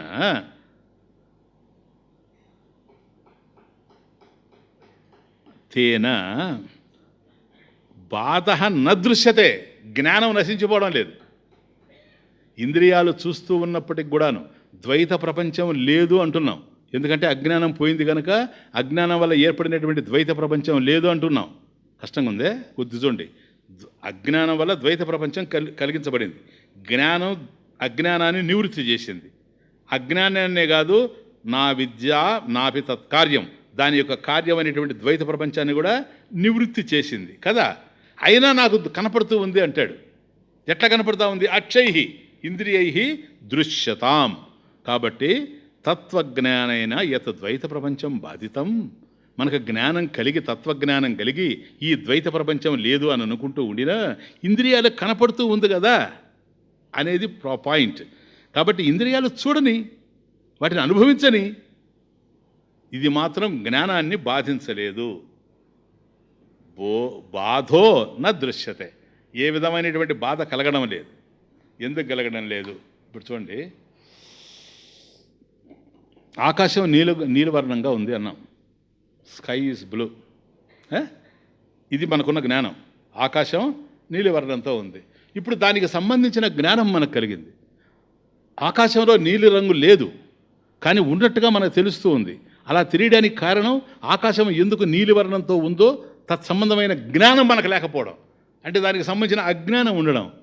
దాని గురించి తెలిపినప్పుడు ఎందుకు నీలివర్ణంతో కనపడతా ఉంది, అనంతమైన వస్తువు ఏది కూడా నీలివర్ణంతో ఎందుకు కనపడతా ఉంది అనేది సశాస్త్రీయంగా సహేతుకంగా వివరించినప్పుడు మనకు తెలిసిపోతూ ఉంది. ఓహో, ఆకాశం ఉందే కానీ ఆకాశంలో నీలివర్ణం లేదు, లేదనే తెలిసిపోతుంది కదా, అయినా కనపడతా ఉంది. అది విషయం.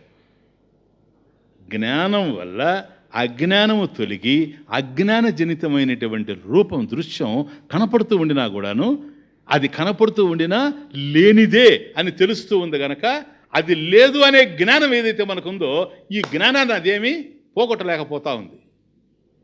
కాబట్టి కనిపిస్తూ ఉన్నప్పుడే అది ఏమి చేయలేకపోతా ఉంది ద్వైత ప్రపంచం. జ్ఞానం రాకముందే ఏం చేయలేకపోతుంది, వస్తే ఏం జరుగుతుందని. అందుకని దానికి ఒక ఎగ్జాంపుల్, ఉదాహరణ, జీవన్, థర్డ్ లైన్, జీవన్ జీవించి ఉండగానే ఆకుహు, ఆకుహు అంటే ఆకుర్ నమార్జారం ఉంది కదా నాయన. జీవన్ బతికున్నప్పుడే, ఆకుహు ఎలుక, ర్యాట్. సంస్కృతంలో ఆకుహు అంటే మౌస్, ర్యాట్ అని మౌస్, రైట్, ఎలుక. మార్జారం నా హంతి, నా మార్జారం హంతి. బతికున్నప్పుడే ఎలుక పిల్లిని చంపలేదు సార్. ఏమి ఎగ్జాంపుల్ ఇది. Typical example. That is Vidyaranya Swami. జీవన్ అది బ్రతికున్నప్పుడే ఆకుహు ఎలుక ఏదైతే ఉందో నా మార్జారం హంతి. మార్జారం సంస్కృతంలో నాయన, మన తెలుగులో మార్జాలం అంటారా, పిల్లి బిడాలం. కాబట్టి పిల్లిని బతికున్నప్పుడే ఎలుక చంపలేదు. అరే మృత చచ్చిన ఎలుక కథం హన్యాత్. బతికున్నప్పుడే ఎలుక పిల్లిని చంపలేదే, చచ్చిన ఎలుక ఏమి చంపుతుంది? మనకు కనపడ్డప్పుడు కూడా అది నీలివర్ణంతో తెలుస్తూ ఉండినా ఆకాశం నీలివర్ణం కాదు. ఇప్పుడు తెలిసిపోయింది నీలివర్ణం లేదని, ఇంకా దాంట్లో నీలివర్ణం ఉందని ఎట్లా అనుకుంటాడు మనిషి? తెలియనప్పుడే అది మనల్ని ఏం చేయలేదు. అది పాయింట్. జగత్తు సత్యమని మనం భావించినప్పుడే ఆత్మకి ఏ నష్టం లేదు సార్. ఇప్పుడు జగత్తు మిథ్య అని తెలిసిపోయిన తర్వాత దానివల్ల ఆత్మకు వచ్చే నష్టం ఏంటి? అది పాయింట్. ఆత్మకు వచ్చే నష్టం ఏమిటి? ఆత్మ ఎలా బాధితమవుతుంది చెప్పండి. కాబట్టి ద్వైత దర్శనం చేత జ్ఞానానికి హాని లేదు. ఎందుకని? ద్వైతం కాదు జ్ఞానానికి విరోధం, భేదం.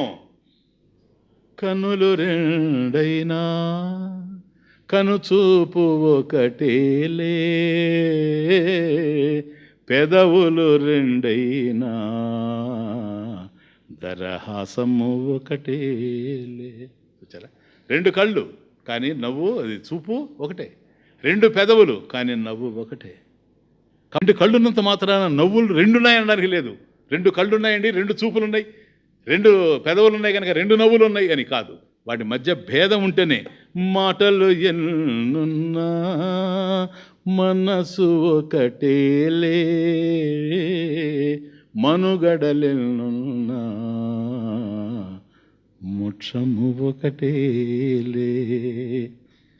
మతములు ఎన్నున్నా